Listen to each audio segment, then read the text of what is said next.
Oh, there we go. Yep. There we go. There it goes.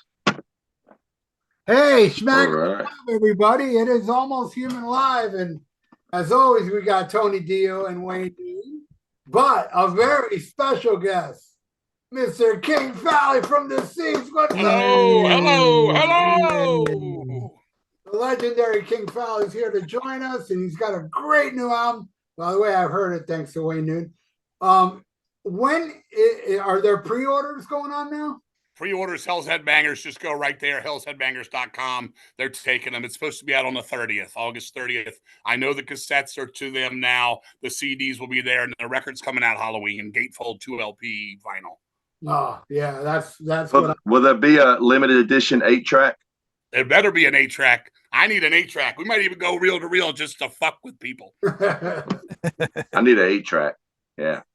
Actually, I pre-ordered the CD on Bandcamp. I didn't see it on the Hell's Headbangers website. It was only on the Bandcamp. It's probably connected somewhere in there. I truthfully haven't looked and seen it, but I know they told me, let everybody know we're taking pre-orders. So however they usually do it with any of the records on there, I guess it's that way. Yeah. But if anybody's looking, wherever the hell Wayne went. Yeah. Anywhere you can buy it it doesn't matter as long as you're buying it. So tell me, King, what was the Demented Process on this new album? Was it any different than what you've done in the past on other Deceased albums? In some ways, yes. In some ways, no. I mean, going into it, we always just want to write the best record we can. We always want to put our best riffs together. We get some kind of like collaboration of where we want to go. I wanted this one to be a concept on all the arteries of death. I wanted to have a story about somebody dying, the family around him, the friends around him, what they're going to do about it, how they're going to live on when he passes, she passes, they pass. I want it to be like where the person was thinking about, dying, where they're going to go. Is there a beyond? Is there anything after the lights go out, et cetera, et cetera? And then on top of all that, the children of the morgue is all of us. People say, well, who are these children? Are they killers? Someone asked me that. I'm like, no, we're all the children of Mother Earth. We are all brought to this world. And why are we brought here? So the Children of the Morgue song has to do with, what is this all? Is it life and death and that's it? Is there more? And why this? So it's pretty deep as far as that goes. Musically, it actually came together quicker than usual because here's the story. Mike Smith for years was secret agent in the CIA. Some people know that, some people don't. He was government job. And before he came home, for the last like 5 years, he was living in Jordan overseas. He was fighting ISIS for CIA. And he'd come home like 4 times a year for 2 weeks. And we'd write as much as we could, but I remember 1 or 2 times he came home, and one of the times he had just lost one of his friends in a bomb over there, and he was not ready for it. He's like, dude, I know I won't see you for another 4 months, but I just don't have it right now. My mind's elsewhere. And we understood. And then another time he came, we're like, man, let's go. And we're rolling, and we're started to, really rock it out. But somewhere in all that, he retired. He came home. He came back to Virginia. I'm in Pennsylvania. Shane's in D.C. We're basically the 3 guys that get together, 2 guitars and me writing the drum tracks in Washington, D.C. We'll go down there. And it just started coming together. So it was quicker than usual, even though it still was 6 years. You do have to look back at Dave dying. Dave Scarface passed away in late 18 when Ghostly White first came out. So it was getting Amos in the band, getting accustomed to what he does as our new drummer, and playing shows and all that. And we went through COVID and all that shit too, which slowed a lot of things down. But when it was said and done, we got in the studio, we all came together, we played our asses off. We did everything we always do. We give it our all. Older guys, we should be a little quicker on our gear. We know how to play better leads in key, things like that as you get older. I mean, I'm 56. Mike is almost 57 now. So it just fell into place. We went back to Oblivion. We love Mike Bozier. We love his studio. He's easy going. It just kind of like just happened and rolled together. And we had family on the record this time. I don't know if you guys got the credits or anything. I think I told this to Wayne when me and him talked before, but Mark Adams played on the record. He wrote 2 riffs for the record. He played some leads on the record. Matt Eibach, who plays live for us, he put a couple leads on the record. Even Mike Bozier at the studio has his own projects, and he's a hell of a guitar player. We even said, you put a goddamn lead on here. It was all about family, getting older, being fucking happy we're still here, and this very morbid topic, which is death. It's really kind of downer, but you all know me. I'm a very happy guy, but there's something in there that just keeps it really morbid. And this time for death metal, I wanted it to be more than down-tuned guitars and grr. I really want to make people think and go deep into this fucking like awful fucking place, really. I mean, there's nothing good from death. And that's how we did it. Is it like a concept album? It is a concept record. It's basically a concept. I say life and death, but it's basically a concept on death. Right on, man. That's very, very interesting. And you were telling me before we started the show, you got some gigs coming up, including Hawaii. Yeah, we're going to be out and about starting next Friday, Labor Day weekend. We're at the RPM Fest in Massachusetts. On Friday, that's the 30th of August. And the 31st, we're in Brooklyn playing the Book of Armageddon Fest with Nasty Savage. Blood Feast will be there. Morbid Saint will be there. Detente will be there. Our buddies in Abominog Contusion will be there. It'll be a great day for that. And then that Sunday, Labor Day Sunday, means a lot of people don't have work Monday. We're playing a record release show at a place called the Songbird in DC with Abominog Contusion and a local band. And that's kind of like a homecoming record release thing, because originally being from Virginia, it's kind of like that's the place to do it. And then we go to Hawaii, October 5th. We go play the Volcanic Strike Fest. It's us, The Accused, Verbal Abuse, Exhumed, Sabat from Japan, and more. Never been there? Ready to go? Long live the lava. You think they're going to set up the stage near a volcano? That would be awesome. They fucking better, because I told the guys, you fuck up, you go in the volcano. You just stay away from that tiki. Yeah, you do not go near anything tiki. If you've seen Brady Bunch or if you have not, don't fuck with the tiki. Do not get in a cave with Vincent Price. Yeah. Do not go surfing with fucking Greg. You'll be all right. Yeah. You're all right if you wander off with Jan somewhere. You're all right. Yeah. So, yeah, well, I want to let the people know we are going to talk a lot of music and Kiss with King, because I know a lot of you want to hear Kiss talk. We got all that coming up. But before we go into that, and King, just your whole, not persona, just the way you are on Facebook, you really are like an open book and you don't hold anything back. You know, it's like, you just tell it as it is. I just gotta say how I am. So give us your top 5 douchebags you've met in the music industry. Number 1, Trey Azagoth. Morbid Angel. Yep, he's a piece of shit. I can't stand that fucking dude. Everything about him. Now he's got drug and alcohol fucking shit tearing into him. He's been since 1990 at least. He's been that way. Chris Barnes, pile of shit. Fucking asshole. We fucking played with his band, saved the show when they had a great guarantee, and a lot of people didn't show up. We had a local guy. We were actually recording Fearless on Dead Machines at the time in '97. Asked us to come out and help out, and we did. And we brought a lot of people, and they wouldn't give us any room to set up. I was playing drums and singing. Wouldn't address us. Fucking went completely just quiet. Ignored the fact that we were going to play all this shit. And then when we were done, at the end, I said, I want to thank 2 foot of stage instead of 6 feet under for that. So I walk off the stage, and the promoter goes, hey man, you guys were great. Thanks. You saved the night. I can give them their guarantee. Cause we basically played for next to nothing to kind of help a guy out. And he said, can you do me one more favor? I said, what's that? He said, can you guys leave now? And I said, why is that? He said, Chris Barnes refuses to come out until you guys are gone. And I'm like, why? He's like, I have no idea. He's been a pain in my ass all day. He literally took the band towels, wiped his ass with Chris Barnes' up-and-coming towels for the show, and said, I can't stand these guys. So we left. I was like, we were leaving anyway. We had studio to go back to. So we were like, all right, thanks. We left. About 5 days later, I get a phone call. This is pre-internet. I get a phone call from somebody, and they're like, man, that's crazy what happened. And I was like, man, you guys are wild. I said, what the fuck are you talking about? He goes, at that show there. And I go, yeah, that was ridiculous. They wouldn't give us any stage. He goes, no, man. When you guys popped their bus tires and spray painted deceased on the side of their bus, I said, we didn't fucking do that. He goes, you didn't? He goes, but you didn't, you weren't getting along with them, right? I'm like, absolutely not. I said, but we'd have gone to their ass. We wouldn't have fucking did that. And he goes, well, it was like that when the show was over. I'm like, that's fucking crazy. So about 6 months later, we were somewhere and someone comes up and they go, I want to let you know something, man. You don't know me, but we saw what happened. We heard you talking to that promoter, man. Fuck 6 feet under. We got them back. We popped their fucking tires. We spray painted deceased on their bus. And I'm like, Okay, but yeah, he was an ass. 3, I guess I'm going to go with Matt Jacobson from Relapse, the owner. Too many lies, too much bullshit, too much just nonsense. We got when we joined up with Relapse back in the day, basically they were the same speed as us. We'd been a band 4 years. Me and Matt were great pen pals. He lived in Colorado. He comes over to the East Coast. We're fine. We go up, we meet them. We're all East Coast guys out of Virginia. They're in Pennsylvania, 3-hour drive. We get together, we go have some pizza and beers or whatever.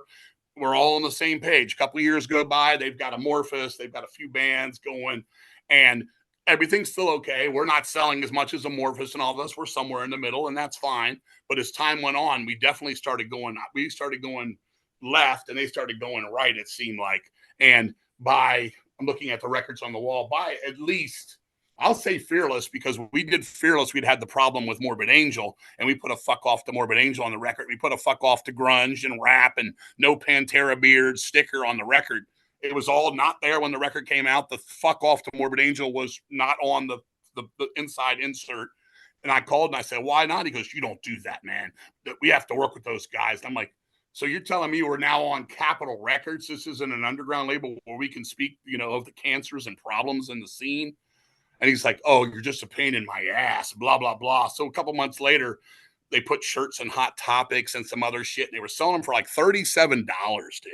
And I called him up, I'm like, dude, don't put us in there. We don't want to be part of this money marketing thing. You're like, well, you're on the label, you got to do this and that. I'm like, dude, our CD is $21.99 for a $10 CD. I know it's the mall. I know it's got to be a couple bucks more, but this is getting insane. So I started realizing this guy was all about the fucking money. So then after we did Supernatural Addiction, he wanted a follow-up EP, which was the Mourner's Veil 2002. We did that as well. And he was just a fucking liar, bullshitter. Everything I heard came out of his mouth was a lie. And I told the guys, you want to continue on with these guys or not? And they said, not really. But I was doing all the business part of it. So I called up Matt and I said, got somebody from Relapse. I said, get him on the phone. This is urgent. He gets on. I said, dude, effective immediately. We're gone, man. We're fucking going. He tries the 180 and say, well, we tried so hard, man. We didn't know how to market you as a grind band or a heavy metal band or this and that. You didn't fit any bill. We couldn't do this. And he goes, and we tried. And when he told me that we really even tried to get you on tour with Iron Maiden, I almost had a second stroke, and I hadn't even had the first yet at the time. And fucking, he just bullshitted us so much. And then when it was over with, I saw him one more time, and he just had this smirk to him, and there's all kinds of stories of him taking money and shit. And he just talked a lot of shit. And he lives in Portland. I've got friends out there, and he still talks his crap. And we never did anything to them but be genuine. I mean, I could tell you so much stuff. We played in Texas. We had press like we're doing now for the new record. He made one of their people that worked there follow me around and made sure I didn't say anything, fucking outlandish at these things. Like fuck Morbid Angel. These motherfuckers, we had a show with them. We weren't allowed to sell our merch there because they made us sign a contract not to play. But I'm the fucking dick. We played for $75 with them and Nile. Morbid Angel's manager makes us sign this contract. We only signed it because we were already there. And things like that, but I'm not allowed to say that. So fuck him too. This is the underground. 4 and 5, I can't really think of, do I have any more real? I was very I'm going to throw this as a team. Dave Carlo and Bob Reed from Razor were absolute rock stars at the show. We played with them in Ohio. We went out to play my buddy Chuck, who used to live with me, his birthday party. It was us, Savage Master was there, and Razor was the headliner. And we went up there, we did our thing. We had an hour, we played an hour. Chuck's birthday party, he tells me, hey man, I got this pinata. I wanted you to fucking throw it out in the crowd and have them bust it with the candy. Can you go out and do an encore? I said, sure, man. We went out. We did one more song, 5-minute song. I threw the pinata out. We come off the stage, and fucking Dave Carlo's just laying into me. And Bob Reed all night, they're like, you can't be back here, man. This is our fucking room. I'm like, dude, this is a broom closet. This is a fucking broom closet with a fucking couple hot dogs and some cold beers. This is for you guys. This is for us. This is for Savage Master. I'm thinking it's a unified underground moment, but not to them. It was shitty. And I got to the point where I was going to throw down. I was pissed off that much. Dave Carlo's a little guy, and he's pretty much blind. Bob Reed's more my size, and he had a mouth on him that night. And I looked at Chuck and I said, look, I'm not going to fuck your birthday party up. I'm getting in my car and I'm driving back to Pennsylvania right now. Thank you for a great time. Went home. And I don't want to play with them anymore. I don't want to play with rock star bands, ego trippers. I don't have time for that shit. So that'll be 4 and 5 right there. So, you know, most people we get along with, even if we're not the same type of band, or even if you don't like to see, so we don't, you know, care to listen to your band, we're respectful. We're professional. And I need that from any and everybody we come across. You know, you obviously just said you see me on Facebook when I talk about things like, hey, man, when your band's done, get your fucking gear off the stage. The next band's got to go. That includes us. If it's a headliner or not, man, stay on your time. Keep the rhythm of the shows and things like that. That's important, man. It's important stuff. And anything we can do to better the underground. I mean, everybody's in hard times. You know, I call it, this is the $7 bag of Doritos 2024. You know what I'm saying? Everything costs an arm and a leg. Anything you can do to help people out. I know what, you know, I've been there. Tuesday night going to see a show. I know people battling to get out of work. Then they got to sit in that fucking traffic after a long day at work. Then they got to go to a club. They got to pay to fucking park. They get overpriced to get into fucking thing. They get overpriced to have something to drink. And then the bands want to throw their merch for $100 billion too.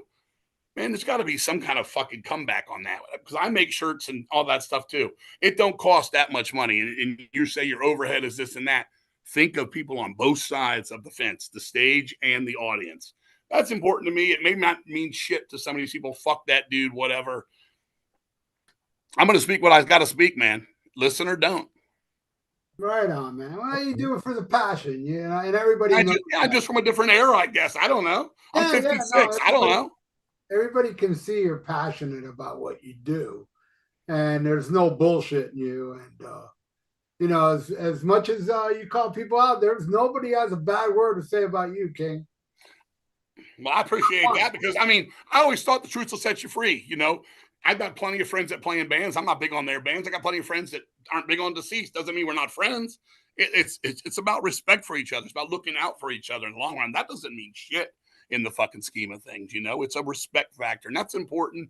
And that's fallen off a lot, man, especially in our underground world. Underground music is supposed to be about the fucking, you know, the alternate to the bullshitters. This isn't Rolling Stones. This isn't U2. This isn't Kiss. You know, these VIP packages to meet some motherfucker that Monday might have to go to work and, you know, fucking unclog a toilet, and you're going to have to charge to meet this guy, scribble something on something. I can see if it's Gene Simmons, someone you won't see anywhere, or fucking Mick Jagger.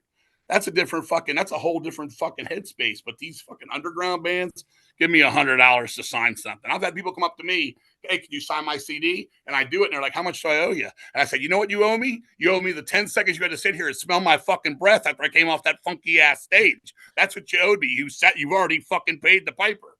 And that's it. And they're like, really? And then they try to tip you, like, here's $5. I'm like, nope, take a patch, man. I just want what's coming to me and what's fucking coming to you. That's it. So fuck the VIP packages too while we're here. Well, you know, I did have one show. I did have a VIP package, but it was 5 cents. That ain't bad. That's fine. I actually did do that. I said I ain't signing that unless I get a nickel. And that's a fucking ridiculous funny thing. It's like when I said, you know, we're so metal, we've got a fucking stage show at the merch booth. We got fog machines. We've got fucking, like, you know, upside down crosses coming out of the fucking table. It's a funny joke and it's hilarious. That's funny. But, you know, some of these motherfuckers, $800, $500. Meet King Diamond, sit down and sip grape juice with him for 38 seconds. You know, or my buddy met him and he told me they charged him $775. I found this out. It was $775, and he wasn't even allowed to be on the same side of the table as him. He never met him, never shook his hand, nothing. They took a picture and they used one of those lenses, or one of those cameras that you remember the scene in Jaws where Roy Scheider's trying to scope out sharks and the camera comes in on him real quickly where he's sitting in the chair. I know everybody's seen Jaws at least 38 times. That's what they used. So when it was done, it was like King Diamond was right here with them, but he was across the fucking room. Now, King Diamond is bigger up and all that stuff, and he's maybe worth sort of a VIP to a degree, but not $775 fucking dollars, man. No. 666. Yeah, cents. $6.66. 6 cents. Yeah. That's it. Yeah.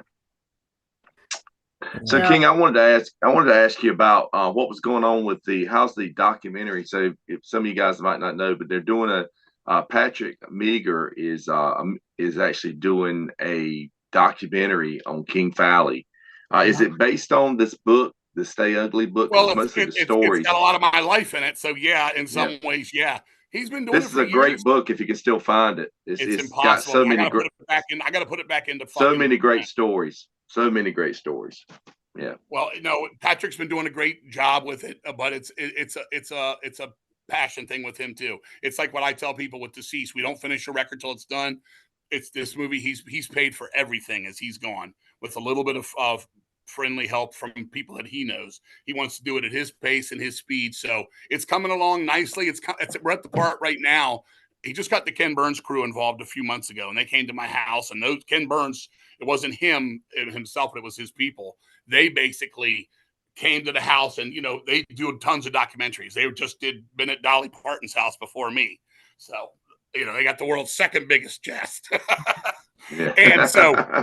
and so we talked and we got along and everything was cool, and Patrick appreciated it because this is his first film, and he's been doing a lot of things, filming a lot of shows, interviewing me, wifey, people at shows. You've been at some of them, Tony. Like you did the reunion with Mark and everybody, and Mike and them and Alexander. It's great stuff, and when it's said and done, it'll be great. But right now, he's at the part with the stories that I tell, drinking the motor oil and stuff. There's no video footage of that, so he's animating some things. He's working on that, and that costs time and money. So it's in progress. I talked to him 2 nights ago. They're working on a trailer for the next few months, so as a kind of a teaser, and then they're going to do another trailer a few months later. He wants to get it in. He wants to take it to Sundance within the next 2 years. He wants to take it to Sundance. It's a $25,000 entry fee. He's got the lawyer. He works with Paul Simon. Paul Simon's lawyer, who's working for the movie for us. I've met him. He's a great guy. So that part of the business thing and all that's coming together. It's a work of passion. It is what it is. Time is what it is, and money's what it is. And so when it's done, it's done. But yeah, he's been busting his ass on it. Yeah, I can't wait. It's gonna be awesome. The show that I attended, that you guys invited us to, it was so cool. They had the reunion, had a bunch of all the original guys back playing together. It was at what was it at Arlington? It was Alexandria. It was actually Alexandria. It was where Patrick went to school. It was a religious school. And they played in the chapel. They performed, so they were haunting the chapel. Actually played in the chapel, and remember this: it was free. Every person was free. All you had to do was ask for an invite and come on out. We didn't charge nothing. Yeah. Blah blah blah. It was amazing. Blah. It was a great time. Great. Yeah, and that meant a lot to me because that kind of had started a lot of stuff going forward. With the new record, Mark Adams played on there. He did some leads on the record. He played some rhythms. It got him back to what he wanted to do years ago. You know what I'm saying? When he stepped away from it, baby steps back for him. Mm-hmm. I want to go back to the new album, by the way, because I love the artwork for it. Right? Did you come up with this, or did somebody how did you get the idea for this artwork? It was my idea. Me and Desmond Ambrose, the guy that did it. Me and him are best friends. Been best friends for years. He used to sell T-shirts at chiller conventions, horror conventions, but he'd sell mostly rock shirts. And I got a fucking Scorpions and Trance shirt off him. I'd say probably 1990, 91, something like that. And we just became friends then. Back then, this is still pre-internet. Me and Mike Smith bought the shirts off him. So years later, when the internet came around, whether it be MySpace or Facebook or whatever the hell it's turned into, we talked, and he's like, I always wanted to do a cover for you. And I was like, yeah, I'd like to see some of your artwork. And he sent me what he'd done. And it was unreal. He had done one of those sketches where I know you guys have seen this type of picture where someone takes a pencil and they do it all, and then it looks like an actual photo of somebody, as if it was a black and white shot that somebody took with a camera. Right. And I was like, wow. And he started explaining it to me. I was like, I gotta use this guy come the next record. So when time came, we talked about it, we worked it out, and we worked on that together for about 18 months. I told him, I said, look, you got plenty of time. It's over a year's time till we even record this. And little by little, we sketched it out. We went over things and how we wanted it. And when it was said and done, it was fucking phenomenal to me. I am super happy with what he did. I mean, he did the full, not just the album cover, but the back of the gatefold too. I mean, that thing is, it's 12 by 12 and 12 by 12. Right. Is there any hidden messages in this album? Because I see there's a guy in the background with his head off, and there's a lot of things in this. So is there anything I don't think there's anything like, like no Easter eggs in there. Yeah, I mean, there okay. might be from him, but even I Yeah, don't know about him. yeah. All right. Very cool. Yeah, I like this artwork a lot. He did a really great job. I had one or two people come to me and be like, that album cover's in poor taste. Dead children on the cover of a record. And I'm like, come the fuck on, man. This is the fucking underground. This is heavy metal. Can we please have a pair of nuts still? Just a pair of nuts. Where they go? Between your legs, not up here, not on your eyes, not for headphones, but just a pair of fucking nuts in metal anymore. Because rest in peace, George Carlin. The pussification of planet Earth is at an all-time fucking high, man. Yeah, well, I can't wait till I get my heavy fucking metal. Can't wait till I get my T-shirt of it. Hey, King, it's 2024. Get with the times. Let's get woke. Come on. I'm gonna put you this way: heavy metal is so soft now that Tipper Gore likes it. It's turned into as I say on Facebook sometimes for a joke, it's turned into a Kirk Hammett pillow fight. It has. It's very sad. It really is. Soft. Hey, King, I want to talk. I know you're a fan of horror movies, and I know these movies are going to throw out, but they are, kind of obscure. I saw a little kid in the theater. I saw a movie called "Children Shouldn't Play with Dead Things." Bob Clark. Good movie, man. I loved it. Bob Clark, the guy that made Porky's, made Black Christmas, made Christmas a Christmas Story. That's the same guy. The Christmas Story, he loves Christmas. That's the same guy. Wow. Unfortunately, he died. A drunk driver hit him and his son and killed them both. Canadian director, fantastic movie. I love it too, man. Black Christmas is his masterpiece for me. But Children Shouldn't Play with Dead Things. Was Black Christmas the poster with the ornament with somebody's body in it? Christmas. Later on, basically that movie went to a couple titles. I actually had the poster up right here. When it first came out, it was called Silent Night, Evil Night. But then they were like Black Christmas. It just fit White Christmas. But yeah, I mean, it's a classic. If you haven't seen it, go see it. And they did 2 remakes of it, which shouldn't have been called Black Christmas on their own. They could have been decent movies for nowadays. But Black Christmas, I mean, it preempted Halloween by a few years, and it was really one of the first real slasher fucking movies. 74. How about High Tension? You know that one? High Tension. Love High Tension, French movie. Man, that movie was fucked up, man. I saw it in the theater. It was a black lady next to me, had a baby. She was breastfeeding her baby right next to me. And it was only like 20 people in the theater, and she was sitting right next to me. She just came and sat next to me. And then the next scene, when the girl was kind of playing with herself, if you guys remember, she had her hands down her crotch. She looked at me and she said, "Why does she got to do that? She's embarrassing me," right? And I was like, I don't know what's going to happen in this movie. And then, as people that had seen it know, then the killer comes, and the first thing he does is rip that guy's fucking head off, and the stair fucking, with the dresser. And she was like, "Oh my God," she got up with her baby and ran out of there, man. But I loved it, man. It was fantastic. Great director. I mean, he went on to do the Hills Have Eyes remake, which I personally think is better than the original. And he did that Piranha 3D one, that crazy ass movie. But then he kind of got into some bullshit. He did a movie, I think it was called Windows, with Kiefer Sutherland. It wasn't very good, if that's what it was called. I can't remember exactly. And then he did that Crawl movie with that giant alligator thing from a few years ago. And he's coming back this fall with another horror movie. But his best was those early ones. High Tension was a fucking, it was great. I loved it. Yeah. That is one brutal fucking movie. Keeping on the horror movie topic, Ralph, you just watched Tera Fire 2 the other day. What did you think? I watched Tera Fire for the first time the other day because of you. Yeah. And I loved it. And now when I watched part 2, I like part 1 more, but part 2 is great. It's just a little too long. It's a little too long, right? Yeah. Well, here's my opinion. It's not long enough. I love everything about it. It goes ridiculous. And people are like, the acting's terrible. The story is stupid. I'm like, it ain't made for that, my friend. It's made to get the fucking carpet bloody, man. This is just a fucking freak show. And, my wife loves Tera Fire. That's her favorite. My wife's name is Tera, so Tera Fire. Let me see if I can get this thing to do what I want it to do here. Let me get this up here. Can you guys see behind me? Oh yeah, yep, I see. Yeah, Art the Clown. There's a 6'2" Art the Clown back there. That was her birthday gift. Gave it to her early. So we're Tera Fire fans in this fucking house, man. We love it.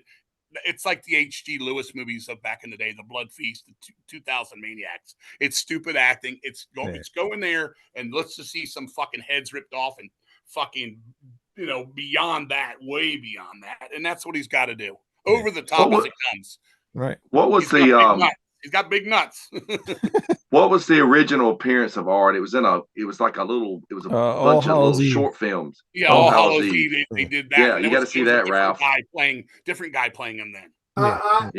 What is the story behind Art the Clown? I didn't really get that. I mean, well, it's kind of your own thing. You kind of got to go with it, man. There's no storylines. Everything kind of bumps up and changes and I just thought maybe I missed a little storyline because obviously it's a guy that doesn't die. Yeah, if you found a storyline, you're the first guy who did, man. Well, they kind of made a story like the part 2. They kind of made like he's related to the girl in a way or something like that. So there's going to be some kind of story. Yeah, I mean, but the way they go about it, it's almost like they're like, all right, this next scene, you're related to them. It's on the spot. Yeah. Maybe it isn't. That's the way it reads to me, and I don't care. I loved it. I love when it was her turning into a superhero and all that shit by the end and all that, and the baby clown and all that kind of shit too. It was great. I mean, I just gave away spoilers to a movie that really doesn't matter. No, I loved it. I'm glad you did because I was a little worried. But I'm glad you. I loved it. Part 2, I loved as well. I just thought, it could have been shaved down because it's like 2.5 hours long. 2.5 hours. Oh, it is long.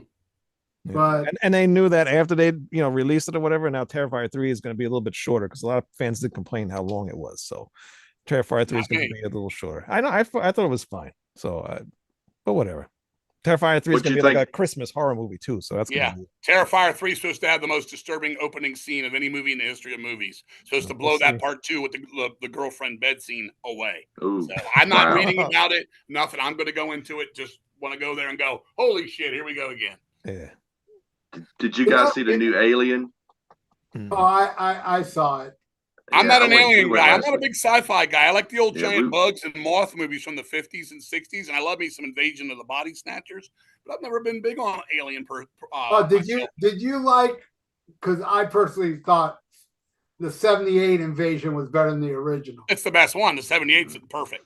Donald Sutherland movies are the great. All of his stuff, the horror stuff especially. I loved it, man. It was fantastic. That's 100 out of 100. What a finale. Yeah. Well, I'm not big on Alien. I never was. I like the first one, the chest bursting scenes, and the other things are fine. But I saw a couple of them in the theater with some friends, and I just don't get lost in that kind of stuff.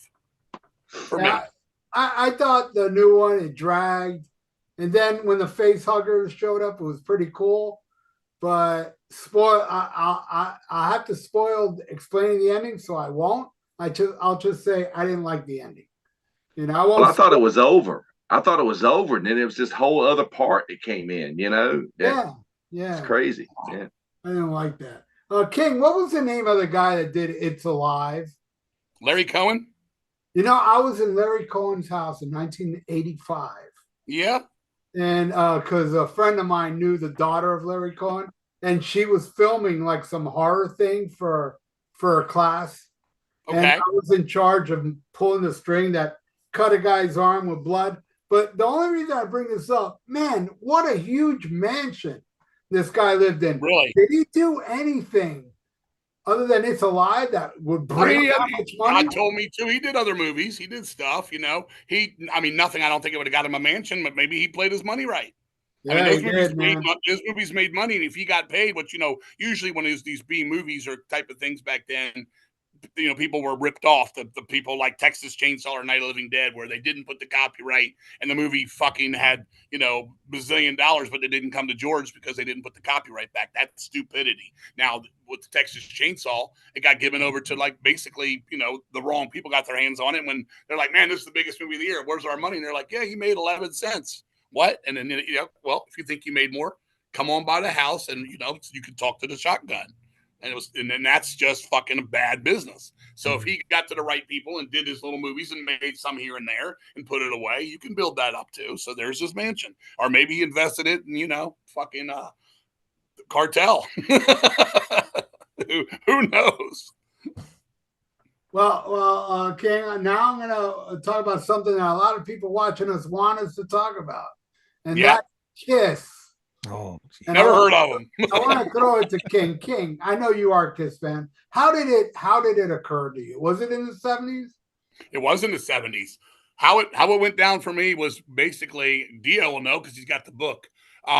What happened for me was, as a kid, my dad died very young. He died in 1974 when I was 5 years old. So was my mother, and my mother had me and my sister. And basically, the county where we live very poor. We live in Colmore apartments, very poor. The white, lower class, lots of crime in there, et cetera, et cetera. They wanted to take my sister away. She was very young. They were like, you can't fend for both. You don't make enough money. My mom went and worked 3 jobs to keep us both.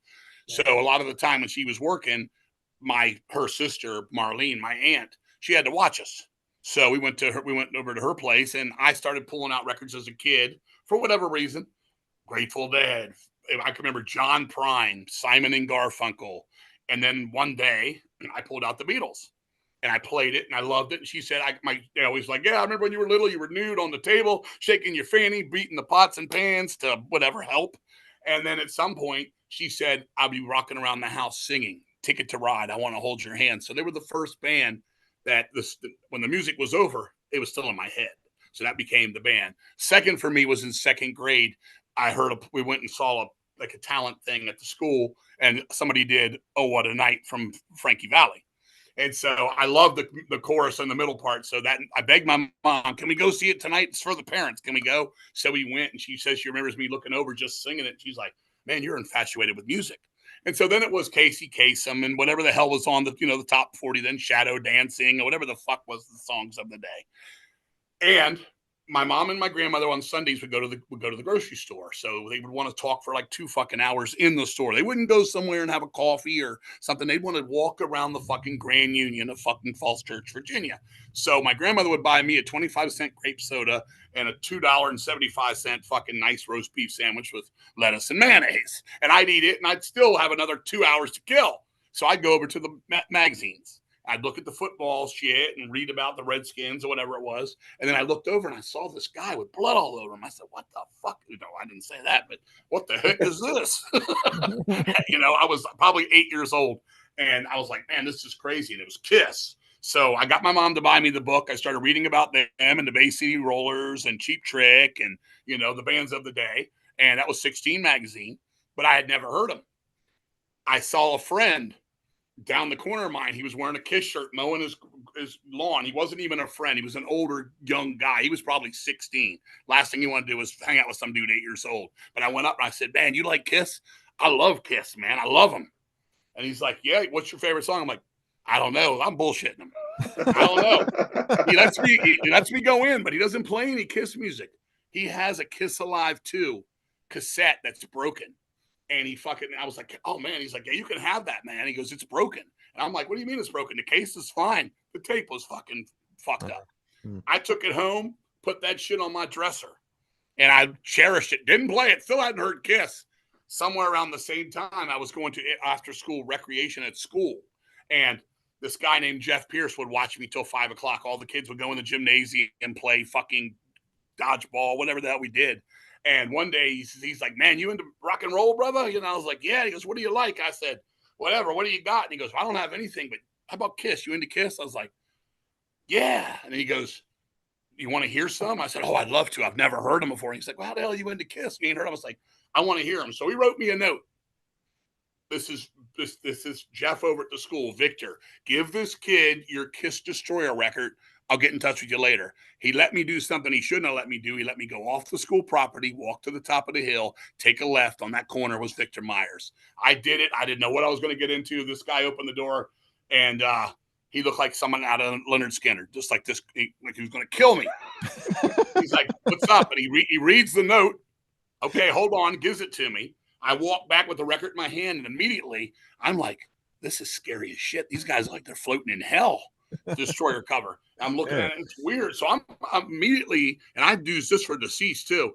Music morbid came into my head. Something spooky about it. We go in the thing. He goes, you ready to hear Kiss? He went and got that little stereo that we all had back. If you're even near my age, where it had like the turntable with the speaker connected to it in the library. He brings that downstairs, he puts it on, and it starts playing. And I'm like, well, what's this? He goes, oh man, this is the intro. This guy goes to a Kiss concert and he's killed on the way there. So again, I'm like, man, Jeff, this is fucking crazy. Detroit Rock City finds its way to my ears. I start going off. He's like, look at you little headbanger. I'm like, oh, I love this. And it goes through, and I remember hearing the kids on God of Thunder and all this, and I was like, blown the fuck away. Blown away. And he's like, look at you. He's like, man, you're a rock and roller now. Yeah. So went home sometime in the next 6 months, 8 months. My mom's like, we're at Montgomery Ward's. I'm walking around, looking around, and I'm seeing records. And I'm like, oh, I got to get a Kiss record. She's like, I'll buy you something, sugar, but it's got to be cheap. Mama doesn't have a lot of money. Go in there, and I see Kiss Alive too. I see Gene Simmons with that fucking blood, the best shot of Simmons of all time, in my opinion. And I'm like, buy me this. And she's like, that's a double LP. That's like the red circle. That's too much. Mama doesn't have that much money in her pocket. So she's like, pick something else. I saw Rock and Roll Over. I said, let's buy this. And she goes, well, I think you should buy the tape of it because the needle's not on the turntable at the house. I didn't even have a turntable. My mom had a stereo furniture thing from 1972. So we bought the tape. I went home and I fell in love with that record all the way through, all of it. I Want You, Making Love, Hard Luck Woman, Mr. Speed, Take Me, all that shit. And it became my fucking life. And I would say this was probably like late 77. And the reason I say that was because when school started the next year, I was allowed to actually go home after school for the first time ever. And I remember going to my friend Kenny Longerbeans, and his mother had got him for his birthday Kiss Double Platinum. And I know that came out in 78. So that was the next thing in line. So that's when I got into it. And then by listening to stuff, and my best friend Bill Ford, his parents were rich. His dad was one of the high ups at the Tandy Company, which was Radio Shack. And he had the Beta machine before it was ever even really on the market. And he was recording Kiss Meets the Phantom. He had Kiss, the original 8 tracks. He had all the chopper bike posters because his family had money. I could take what I could get. We became best friends. We did Kiss in the talent show. I was Paul Stanley. He was Ace Frehley. His dad gave him the boots, smoked his guitar. We had a black guy named Tony Stansel as Peter Criss. Adam Fickley was Gene Simmons. He took the ketchup, drank that shit. The girls went wild, man, in 6th grade. So 79, my birthday's July 6th, July 7th, they came to town, came to Largo, Maryland. And, you know, that video that floats around that everybody's seen 100 times, Kiss, where they play all the solo songs, was actually done on the 8th, the second show, because the night I saw them, supposedly the word is, according to the Kiss live book or the history of that, it basically says that it was so loud there that the video was unwatchable because it shook the camera all night to the point where you would have got sick to watch it. But that was the concert I saw. You know, all the solo stuff was in there. Radioactive, Move On, Tossing and Turning, New York Groove. They were all played that night. It was one of the only times they did them all. You know, we did get New England. We did not get Judas Priest. I didn't know who Judas Priest was at the time, but New England was actually the very first band I ever saw live because they opened the show.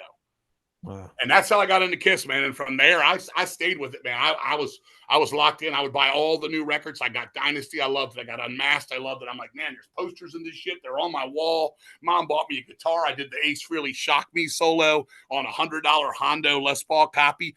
Threw it out the fucking window of my bedroom and had a firecracker I got from Luray Caverns up in the mountains of Luray, Virginia. Broke it. Had it 3 hours. My mom was in her room. She came running across. Is that my hard-earned money? I said, Mom, I just had a Kiss concert in my fucking room. We took it back. We said we dropped it. They didn't believe us, but they replaced it. My mom said, you cannot do that ever again. And I was on a mission. I was on a mission, man. And then, you know, I stayed with it. I mean, when after Unmasked, they did The Elder, threw me for a fucking loop. I was like, this is weird, but I loved it because it said Kiss on it. And I was right on down the line. I stayed with them. I lost Kiss for me around the last one I really liked was Animalize. That was the last one I really liked. I didn't even really like it that much. I love Lick It Up. I'll say this while we're talking. I think Creatures of the Night is one of the most overrated records in the history of records. I think half of it is very monotone, very bland. I love the title track. I love Danger. I love I Still Love You. Those are my 3 favorites on there, but I never, even then, thought War Machine, I Love It Loud. I didn't find them that good. It just kind of was one speed and just repetitive as shit. I was much more thinking personally, even as a kid, that The Oath from Elder was heavier than that. So I argue that all the time. I'm much more Lick It Up guy. Exciter, Well, you know, King, I love Creature of the Night, but I think Lick It Up's a better album. Me too. And I was So just do saying I. that. Exciter. Exciter on that one, A million to one. I mean, exactly. I mean, people all the time, I go, come on, man, now you're just being controversial to be controversial. I'm being honest. When it came out back then, I thought I Love It Loud. I saw the video. It played on USA Night Flight. And I was like, this goes on forever. I'm with Paul Stanley saying it's boring. I mean, I don't Rock and Roll Hell's okay. Keep Me Coming's not bad. Killer's all right, you know. But I give that record a 6 out of 10, not a 10 out of 10, which people think it's the best Kiss. And I would give Lick It Up minus Dance All Over Your Face, which isn't one of my favorites. It's a pretty damn good record, man. Even Lick It Up, I always thought it was a good single. But Exciter's the track for me, and A Million to One on side two. And I don't mind. I don't mind the Street Hustle. Side All two, Hell's. All Hell's Loose. Pass that little, shimmy. In the chat here, Zachary says that you love the Paul Stanley solo album. I love absolutely. It's the best one by far. Me and this guy up here, me and FaZe always have difference of agreement here. Me and King go at it when it comes to Ace. We go at it when it comes to Ace Frehley. So. Yes, we do, and it's fun. For me, Paul Stanley is Paul Stanley is Kiss. He's the one. He was the one that was there all the way through it. We know Gene got sidetracked and all that. Paul, all the way through, has been Kiss. Even if he wasn't, for me, he's the best singer for Kiss for me. I love his tunes most of all. I Stole Your Love. If we name my favorite deceased Kiss songs in order, it would be like I Stole Your Love, Love Gun, I Want You. Would be those songs. Exciter, all Paul sung. I think the first Gene to creep in for me would probably be like Almost Human, which I think is a fucking brilliant song. But for the solo records, people come at me and they're like, what about that fucking gay as shit? Hold Me, Touch Me. I'm like, it's Andy Gibb, it's David Soul all the way. Yes, it is. But then I tell him Ace Frehley is 11th rate Joe Walsh. Yeah. I do like the Ace album. He definitely was the best period for him was that time for him because he kicked ass with Shock Me going into that solo record. And I thought like Save Your Love, off of Dynasty, and that were great, but he lost me on Unmasked because Unmasked is my my favorite. You give me Tomorrow, you give me What Makes the World Go Around, you give me Easy As It Seems, I love it. Naked City or She's So European from Gene, but you come at me with Two Sides of the Coin or Torpedo Girl, and I'll just be like, dude, turn that fucking 18th rate Joe Walsh off, man. Two sides of the coin to choose one. I gotta tell you, King, as you know, Ace is my favorite member, but those Unmasked songs are atrocious. And they're it's like awful. Someone said the other day, go ahead. I'm sorry. Go ahead. I hate Talk to Me, and Talk to Me is the best out of the three. Talk to me. Why don't you talk to me? I just don't like it. His voice irritates the shit out of me. I heard that on the radio today, actually. And then when he went solo, and he was like, "I'm leaving Kiss, man. It's all like pussy music now and shitty keyboards and stuff." And then you start getting his records, and you're like, "Wait a minute, this motherfucker's got more AOR than Kiss ever when it went on."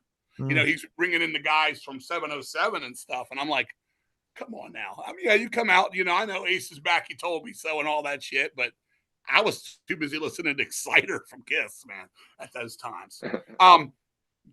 Ace has some stuff. I cannot stand fucking New York groove. I do not want my Ace really doing Bo Diddley style stuff. I don't want the chuck and jive. Rip It Out, Speeding Back to My Baby. I could probably name two more that I really like. Some of the ones people love, I'm not as big on. Wiped Out's all right. Out of Love, what is that one? Ozone. That riff. I don't even listen to it so long. I don't even remember the titles. And what's weird is my wife is the same way. She loves the Funko Pop. She has all of them. No Ace Frehley Funko Pop. We have the Kiss cars. No Ace Frehley cars. It's weird. And I never hated him till I fucking met him. Really? And he was a dick. And I'm going to tell this story real quick. This is what happened to me. So I'm at fucking Chiller. I go all the time. I've met everybody from fucking Cheryl Ladd to Ann Margaret to the horror guys, George Romero, Alice Cooper, the list. They go through all the states. And I'm there one time and I'm like, what's this fucking line for? They're like, Corey Feldman, man. He's got so many fucking people want to meet Corey fucking Feldman. It's down the fucking block. And then I'm like, well, what's this one here? And there was about 30 people. And they're like, that's Ace Frehley from Kiss. And I'm like, all right, let me walk over. Because I just met Peter Criss and he was super cool to me. I cried. I fucking cried. I cut the line. I went up. I hugged him. I took him around his neck and I went, you're fucking motherfucking Peter Criss. And he goes, yes, I am. And his wife came over. She goes, can I help you? I'm like, I'm having a fucking moment here. I'm flashing back to when I was a kid having that Kiss concert in my room. And I went tearful. If you see the picture of me, my eyes are red as shit from crying. I sat down. I said, I'm a fucking little bitch. And Peter came over and he goes, no charge for this guy. Give him whatever he wants. And I'm like, thanks, Peter. Okay, so then Ace, I'm like, I'm going to go up to see Ace. So I start getting in line. Two before me, some guy brings out a camera and takes a picture. It's a fucking his own camera. Ace stops everything, throws the fucking thing down. You don't dare fucking take a picture of me. I'm not here for this shit. This is fucking bullshit. Grabs his camera, busts his fucking camera, and goes, I'm fucking done. He stands up. He demands them to put him somewhere that people cannot see him until they've paid their whatever it was to meet him. Like, you can't be up on him. Like, you know, you walk by a table, look, it's fucking Elisa Milano, or look, it's fucking whoever. This motherfucker wants to be hidden behind a dressing room wall kind of thing. And I'm like, what the fuck? This dude's an asshole. And he gets up and he just starts berating every fucking body in the line. And I'm like, what a fucking dick. Fuck this dude. And people are like, oh, man, Ace was the real rocker in the band. He was the best, man. He was the real deal. Look, fucking Paul and Gene, it's all about money. Blah, blah, blah. Well, Paul showed up for the recordings, man. Fucking, they didn't need to get Alice Cooper's band in there for Paul. Okay, so who's the real rock and roll or whatever? But what I saw that day from him, I'll never forgive that motherfucker for what I saw. It was pathetic. And then I told the story on Facebook, and somebody said my mother was his merch. She carried the cash box. Wow. Said worst job she ever fucking took. She said that guy was a dick from the moment she got there to the moment she fucking left. Wow. And then other people met him and loved him. So to each their own. I can only see what my eyes see, you know? Yeah. It's fine. I just bought a Kiss signed box set from somebody, and he lived around the corner from me. And he went to go meet Ace Frehley one time, and he was 2 hours late to the event that he was supposed to. Yeah, to meet him. And like, even when he showed up, he still didn't want to, you know, give these people the autograph or what they paid to go see him for. You know, he said he was such an asshole there too. So he's just an asshole. I mean, you know, inconsistency is as bad as being an asshole, because my thing is, if you're a moody guy, you're in and out and out and down, people are allowed to have a bad day. I'd give them that, though. I don't really have a bad day. Even when it's a bad day, I ain't going to take it on you guys. If my house was on fire earlier, I'm not going to go, Tony Dio, fuck you. My house is on fire. Fuck you. I'm not going to do it. It doesn't have anything to do with you. I don't treat you bad. But as you're saying now, that shit did happen. I never had a chance to meet Paul Stanley. He was up here doing his paintings, and they said you can't ask his stuff. You have to buy a painting, and the cheapest painting they had was like $850. I'm like, I love Paul Stanley. I ain't doing that shit. And I know fucking Dio drove Gene Simmons around before. He told me the story. And did you drive Paul Stanley around too? Did he give you a check or something, Dio? No, that was a friend. What was the deal with Paul Stanley in a video or something? Remember that? A friend of mine, Paul Stanley, a friend of mine wrote when those compilations came out, like Kiss Confidential and stuff. Yeah. They used the commercials for the dolls and the lunchbox and all that stuff, and they used shitty quality stuff. And a friend of mine wrote him a letter. This is pre-internet. He wrote him a letter and said, you know, I've got good copies of this stuff if you ever need it. And Paul called him and said, hey, you know, all our stuff got ripped off out of our warehouse. We lost all the originals. If you can get me good copies of stuff, you know, I'll buy them. And so he went through this local or this regional bootleg video dealer everybody used to buy from Atlanta. You probably used to buy from them too, King. I probably did. And Paul sent it. I think they were like, the guy charged him like $10 a tape, or maybe it was $20 a tape, and he ended up getting 10 tapes, and he sent my friend a check for $200 to pay for it. Wasn't Paul Stanley Enterprises or something right on it? It said the Kiss Company, care of GSPS. There you go. And then your Gene story, you told me you wrote him somewhere, and he was talking about Randy Castillo had just passed away or was sick. Yeah, he was. I took him to the hotel after he played a gig. They played with Aerosmith in Greensboro, and I drove him, and that was just crazy because I'm sitting there. I don't know who I'm driving. They didn't tell me. Just said, back your van up. And he gets in the van, and I got a Kiss crew shirt on and a pass, and he's got a Kiss cap. And he just goes, well, with my hat and your shirt, we sure are incognito, aren't we?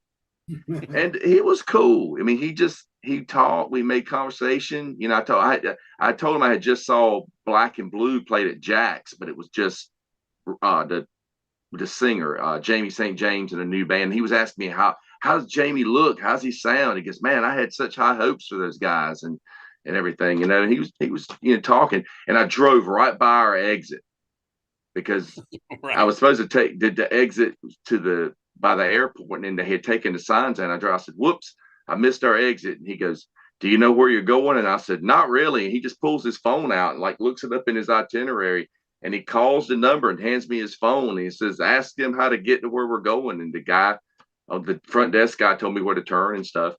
And Wow. So I pull in, I get his luggage out for him and stuff. And he just looks at me and says, do you know how to get back? I said, not really. And he just goes, ah, and he turns around and walks away. That's a good meeting, man. That's I mean, fuck you. I didn't live in this town, so I really didn't. Other than the main drag, I didn't know where anything was. Back roads, especially when some of the roads are under construction and stuff, and cutting down. But it was funny, but it was cool. He did ask you about Randy too, about something with him being sick. It seems like I can't remember. You told me something like I think he was sick, and he was like, what was wrong with him? Didn't he say that to you? Maybe not.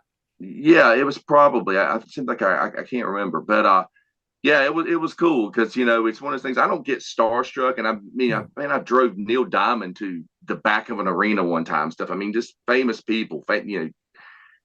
Man, Gene Simmons got in that van, dude. I was 7. I was 7 years old. It was just like, oh my God. I used to draw pictures of this guy. I used to draw pictures of this dude on my school, my school notebooks and stuff. That's awesome, man. Now I'm driving him, man. And it was cool, man. It was cool. That's great. And that's how they should be, man. Because he's got to know, and all them, they're older now. And Gene, I know his ego in the day was far insane. He even made an off-color joke because he picked up my accent. He goes, "Oh, so you really are from the South?" He goes, "I don't feel like I'm in the South. So we're in Greensboro, North Carolina. For anybody watching, he goes, I don't really feel like I'm in the South. I hadn't seen any white sheets yet." It's off color. Count Ralphus had a story about Ace Frehley. He had the Ace solo album signed, and he told him that he had it since he was 8 years old, and Ace didn't even look up at him at all. Just signed the thing, and that was it. Didn't even care. He doesn't even care. Well, when I met Ace at a Kiss convention, like before they ever did the reunion, so this was probably about 94, maybe. And we're going through the line, and this is when you went to the Kiss conventions, and you paid the $20 to get in, and they signed autographs for free. They didn't charge you. And I'm going through the line, and my friends in front of me said, "Are you going to get him?" He goes, who are you going to get him to make it out to? And he says, "You're going to get him to put Tony or Dio?" I said, "I'm going to get him to make it out to Dio." And I said, "Yeah, make it out to Dio." And his helper, his handler, goes, "You're going to give it to Ronnie James Dio?" And Ace says, "Yeah, are you?" Like, no, this is my nickname. But he signed it. I got to hang it up. He signed 2 photos to Dio from Ace Frehley, and it was no extra charge. Good man. So, recently, my good friend Lee Gersman, he went to give Ace Frehley his music, and he went to one of his signings for that last crappy album he did, and he said it was like so cold somewhere in New York. It was freezing, and they were in line for hours. And by the time he got up to Ace Frehley, he's talking to Ace. "Hey, I saw you at the Cow Palace 1979. Ace would not look up. And Ace's girlfriend felt bad. And she took his music. "Okay, I'll give it to him." And she was being very nice to him, while Ace just looked down and signed. And that's weak. Well, for me, go ahead, Dia. I got a Vinnie Vincent autograph store. When he did that first appearance, he'd been seen in years, and he made that appearance at the Atlanta Kiss Expo like several years back. What was it, like a year or two before COVID? me and a buddy of mine went down, and you had to buy a ticket to get Ace to sign something. I think his signature was like $50. So you buy a ticket, and it's per signature. It's $50 per signature. Cause I met Robert Fleischman, the singer on that album, and he signed my album. And I was like, okay, I'll get Vinnie to sign it. So I bought a ticket. And every time you went to get in line, the line was just like super long, and it was just taking forever. And so there's stuff going on. There's performances, there's questions to answer stuff. I'm missing stuff. So I'm like, I don't give a shit. I'm just going to go watch this stuff. I met one of the promoters. He was like, look, he's going to be here until everybody gets their signature. So if you don't miss out on stuff, go watch it and come back. So me and my buddy Larry, we were the last two people in line to meet Vinnie Vincent. And I brought my Invasion album. He signed it, and just quick hello, whatever. Larry brings this. Now, this is the Warrior demos with the New England guys. You mentioned New England earlier, King. Yep. The New England. So he didn't put this out. I think one of the New England guys released this to whatever this label is that put it out. But anyhow, he sees this and he looks and he goes, this is a bootleg. I didn't even play it. I didn't get paid for this. I didn't make nothing on this. He goes, they put this out without my permission. And my friend Larry, who's the biggest Kiss fan, I mean, this dude has a Kiss riding lawnmower. That's how big of a Kiss fan he is. and he says, oh, I'm sorry, man. I didn't know. And he signs it anyway because the guy paid $50. So he signs it. We're walking out. Larry is crushed. Larry's just like, I didn't mean to piss him off. I'm laughing. I'm just like, oh, dude, you got a good story. I just got to look up, hey, how you doing? Right. You got fucking cussed at by fucking Vinnie Vincent. That's fucking cool. Well, I was at the same time he went over and did Chiller in New Jersey. And I was in there we were just trying to get through this. They have it in this hotel where these fucking rows to get to these people are so little. And one of them had like Robert Wagner was in there with Jill St. John. And it was just all these older people for odd pairings. And then there'd be Ken Kelly would be in this room doing his Man of War and Kiss shit.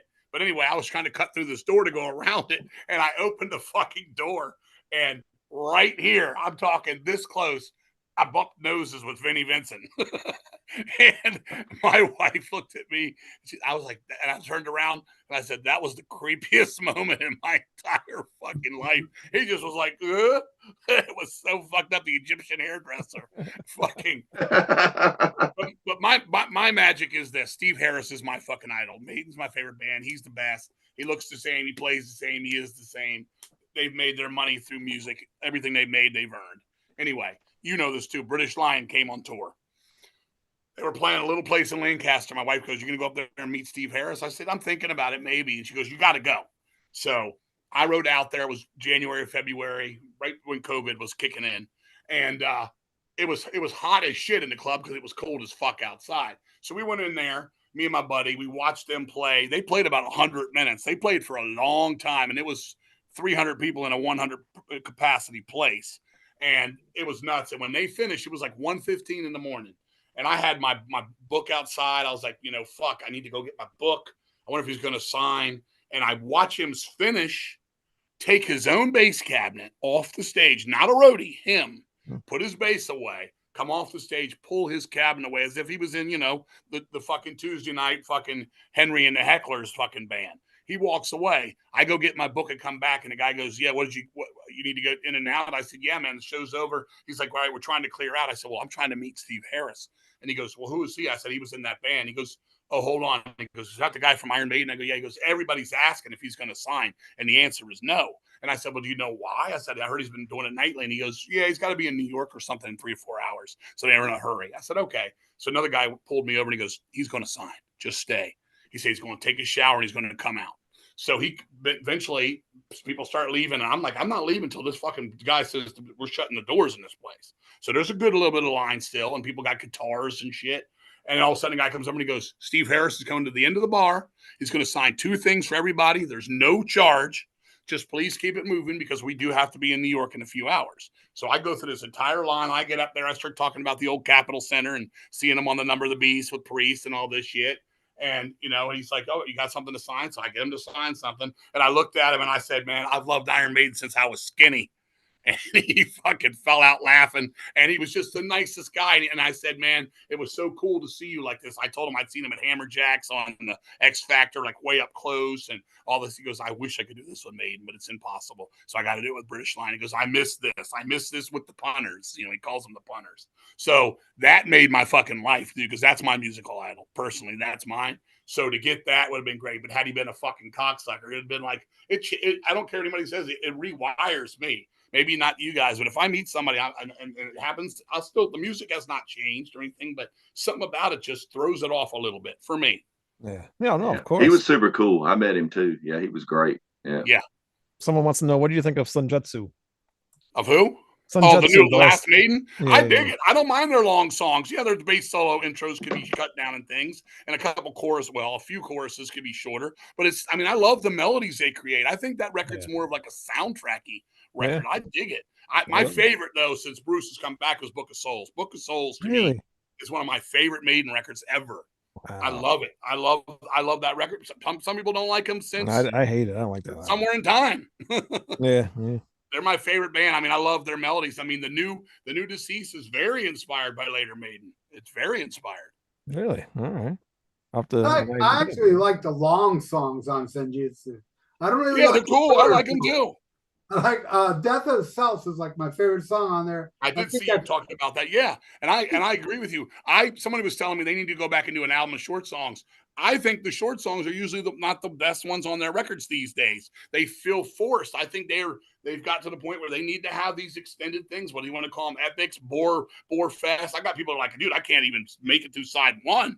And I got other people like, God, I wish there was a fucking, another side to it. So it is what it is.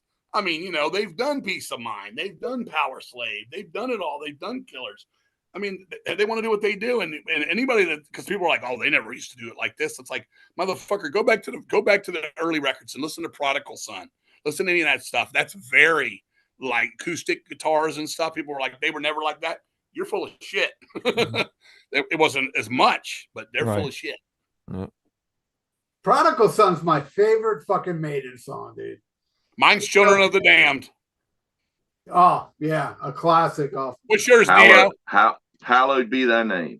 I knew that one. About you, Wayne? Sign of the Cross. That's a great one. Wow. But for me, Sign of the Cross is best when Blaze sings it. I like it better when Bruce sings it. Oh, yeah. I like Blaze singing it. I saw that show at Hammerjacks, and Blaze was great. Probably 3 or 4 shows later, his voice was shot. He was terrible.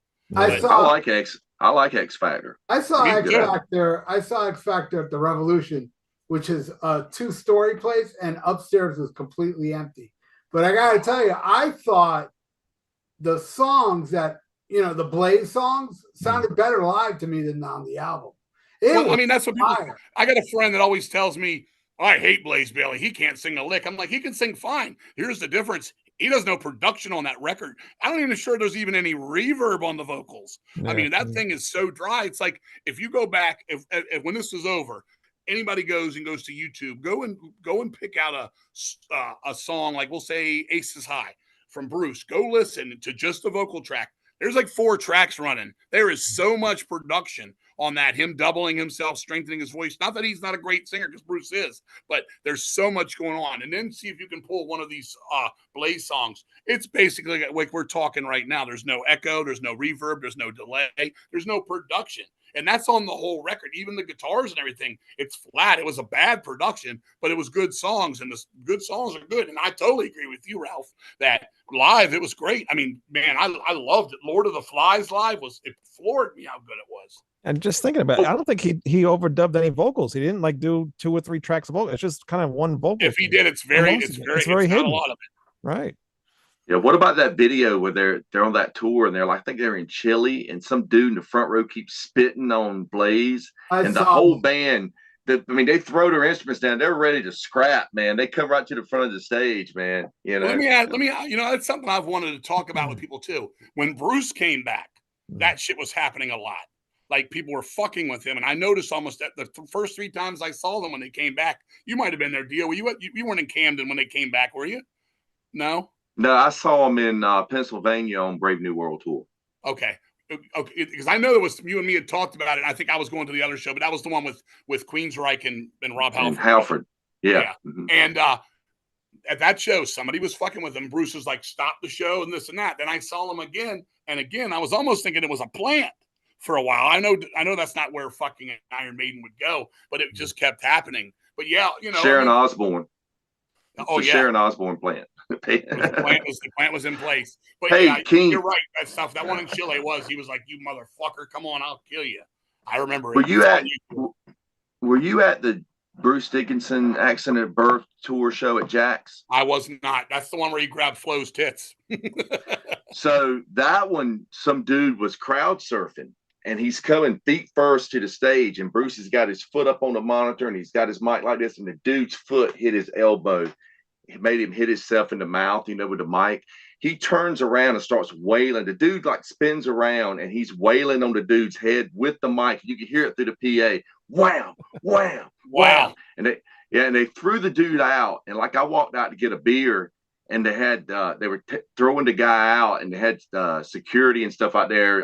They had some cops out there like holding the guy, and the guy's screaming. He said, I drove all the way from Michigan to be here. I've waited 15 years to meet Bruce Dickinson, and he beat my goddamn ass. He's a little guy. You don't fuck around. That's wild. Yeah, I mean, yeah. I didn't go to that. I didn't go, but I remember the show. Yeah, he grabbed Flo was front row and he honked him. You guys get all the shows. You're lucky. We hardly get anything down here. Oh, you got deceased in that hut down there. I mean, that hut was the rescue of the Gilligan's Island. Remember when they were on the it was the hut from it. That's what I said to the show. I'm like, yeah, this is the actual hut from the rescue of Gilligan's Island movie. It's a unique place, Gramps. I wanted to know if I know October 31 with Brian's health conditions is pretty much kind of buried now.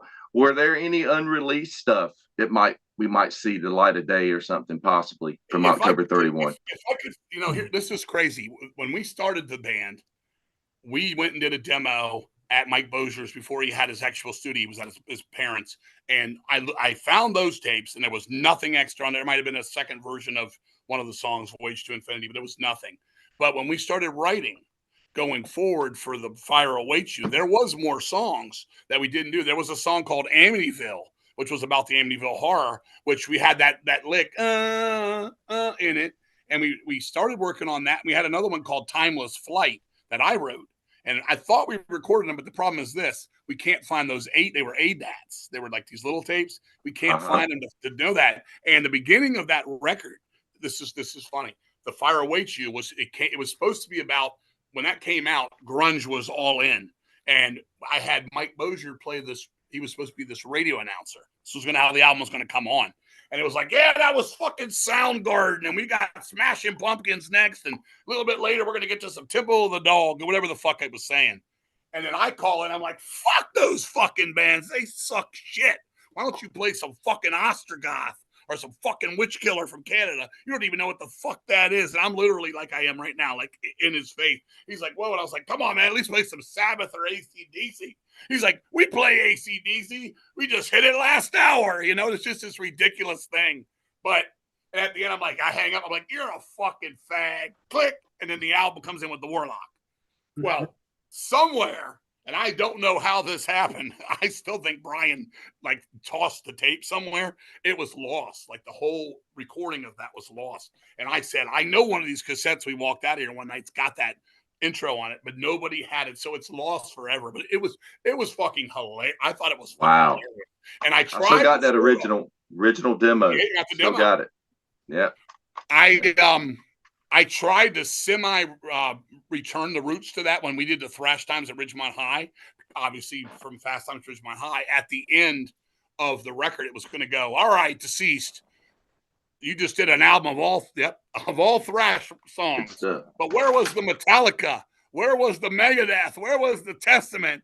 And then we were going to have the Spicoli. Those guys are fags. And that's how the record was going to end. Not one, not two, but 3 plants wouldn't touch that in this day and age. They would not touch it. I got nothing against gays. Brian was gay. I'd stand on stage and bop butts with him and fucking have a tambourine like Stevie Nicks. We'd have jokes with it. It was a Spicoli sample from back then, but they would not touch it. And another guy that pressed the CD, he didn't want to. He's like, I really don't want to have that. I don't even want to ask them to do that. So that was again, some kind of, I don't know, controversial moment. But other than that, brother, I don't think there's anything. We got that live tape out of with Tony that I found as an old soundboard. That was fun. Yeah, that was great. There's a couple other things I would love, and I know you. I don't think your guy ever did it, but when you did, when remember Snake Net or whatever the fuck it was, and we went and played Lincoln, and that guy filmed those first 2 October songs. I know he filmed the whole concert, but he only gave us 2 because he wanted us to pay him like an astronomical amount of money. And we're like, oh, dude, we don't want that. He goes, well, here's the 2. And I was like, always wanted to see the rest of that. I guess you don't have access or even know who that guy was by this point. Well, that was when you guys played the Snake Net Fest? I think it was. It was an afternoon show. Premonition played with us. It was at Lincoln. Yeah. I don't know who that was filming. Yeah, I know because you it's guys on YouTube, but it's some of the best recorded mix shit ever. I'd love to see the whole concert. Yeah, you guys played the Golden Corral. We'd been at the Golden Corral, and I had 5 steaks, and I was fucking drunk, hungover, throwing that shit up between songs off the side of the stage. So they played October 31. Played one of my birthday bashes at the Lincoln Theater in Raleigh once, and when they do a cover of Red Hot by Motley Crue, and it's sped up like speed metal, and King comes out with this big box of Red Hots, like the candy, and he's just pouring them down his mouth and he's spitting them out, and they're everywhere, right? Well, the band that followed them, that came out after them, they changed the gear and stuff. The band comes out, the guitar player comes out, and he just slides across the stage, and he told me after, he goes, man, I almost broke my neck up there. Someone spilled M&Ms all over the stage. I said, they're Red Hots. That song starts with the double bass. I'd go up to the microphone with the Red Hot box and do the. That's how it was. Another time we did that shit. The last song, I usually throw confetti out. The last song, I was trying to get the confetti open. I couldn't get the thing to tear open. It was aluminum cut confetti that night. I fucking tore the thing with my mouth. The fucking confetti went right down my fucking throat, like half the bag. And I started singing, and it was shooting across the fucking stage. I was like, holy shit. And Jim was like, I was like, yeah, it's still coming, man. It was like a fucking bag this big of metal confetti. So we had you got man. It's a good name for an album, by the way. You got to watch it. October 31 show. I mean, there's shit flying. I got hit in the face with something you popped one time, like a pop thing. Yeah. Party hit me right in the fucking eye, man. So many ideas. We were going to have this big Dave Mustaine thing and beat it to death, and all of his stupid quotes were going to fall out of it. We were going to do that. And then the last thing we were going to do, and this is fucking true, I was working this out. A bunch of pretty girls around the country, right? We were going to do fucking Commit to Sin. And I've always said that fucking middle part is so fucking long, you could get a fucking hand job or a head job before the vocals come back in. And I said, I got an idea. So what we were going to do is we were going to have 2 plants on the front of the stage here and this side of the stage. And during that part, I was going to pick some girl, bring her on the stage, get her down. She was going to drop to her knees, act like she was giving me head, and I was going to cover her shirt in mayonnaise. Okay. and then she'd go back, but the solo part wasn't over yet. So I was going to go to the other side, grab the girl from over here, and repeat the fucking thing on this side of the stage. And people were like, that's fucking hilarious. You got to do it. But we never fucking played again. It was going to become like, I mean, the songs are there. I think the tunes are great. We were going to have fun with it, man. Have a lot of fucking fun with it. We had so many ideas. We were going to make a movie. October 31 meets the Phantom of the Park. We were going to go back and recreate the Kiss movie. We even had the superhero shit. Remember, we wore it on stage. Everybody had one. Like Skull and Crossbones was me. It should have been October 31 meets the Phantom of the Paradise. And Dio, do you remember how every show ended? Do you remember how every show ended? What was the last thing I said every show, just about? You remember? No. I don't know. We're October 31. Coming up next, November 1st. Oh. That's how we ended every show. I just thought you always end with Power and the Glory. Always. Have the Saxon banner hanging up. Yep. Pull it out of the pants and bring that motherfucker up to the forefront. Those were good times. I loved it. It's a shame. Brian's got severe Parkinson's disease. I haven't even talked to Brian in over a year. He's kind of gone into his thing, and I understand. We had a talk, sort of. I said, look, I was in the stroke ward when I was 36, man. It's rough. And he's got it bad. To hug the man, it's like hugging a washing machine. That's on. and I just wish him well, whatever he's got to do. Yeah. And he's such a great guitarist too, man. It's a shame. Yeah. I say this, I don't like to, I'm not going to flip over and suck my own dick because I don't like to do that. But one thing I can do is entertain. I'm not going to say I'm a great singer or anything like that. But when we get in the front, we're going to have fun. And he was the one guy that could stand next to me and match me with fucking stupidity. When he'd take the flying V and eat the pussy in the middle of it and shit like that, that was the best, man. He just had ideas, man. We worked so well. Yeah. I love the guy, man. I'm just happy he's got a wife and he's fucking happy and he's okay with what he's going through because he's an old guy. He's in his 60s, man. Yeah. He's definitely a hillbilly, but we had our days, man. That's right. Gavin in the chat here wants to know what is the cover of the Luck of the Corpse from? What is that? It's from the movie Black Sabbath, where Black Sabbath got their name. It's an old Mario Bava from the early 60s thing. When we started the band, and we went through a lot of turmoil early on. We lost our bass player in a hit and run accident, and we went through a lot of shit. Me quitting drugs and almost dying. So Doug used to say, "It's the luck of the corpse, man. It's just bad luck," is what he called it, luck of the corpse. And I said, "We ever do a fucking record, we got to call it luck of the corpse." So then I was like, "We got to pick the perfect corpse," and I just so happened to be watching TBS late night in like 1980. I think it was like 82 or 83. And I had my VCR and I taped the movie Black Sabbath off it and kept it for years. So when time came, everybody was using Dan Seagrave stuff, Morbid Angel and Entombed were using that kind of shit. And I didn't want to like follow the leader and just be another group of, in a whole row of death metal bands, so to speak. We wanted to have our own identity. So I told Mike's wife, let's go to the TV. I'll put the picture up. I'll pause the videotape. And the shit was on 6-hour speed in 1982. It was grainy and looked like shit. She took the picture, and what we got is what we got. Now, when we re-released it a couple times since, Hell's Headbangers took the picture, or they went to the DVD and cleaned it up. And people go to me, "Why are you cleaning it up?" And I'm like, they just want it to look better on the cover. They're like, "No, man, you can't do that. That's a fucking landmark of death metal. Don't clean it up." And I think they're right. I'm looking at I think so on the wall right now, and I think they're right. It looks worse, but it also looks better. Yeah. So sometimes things work that way.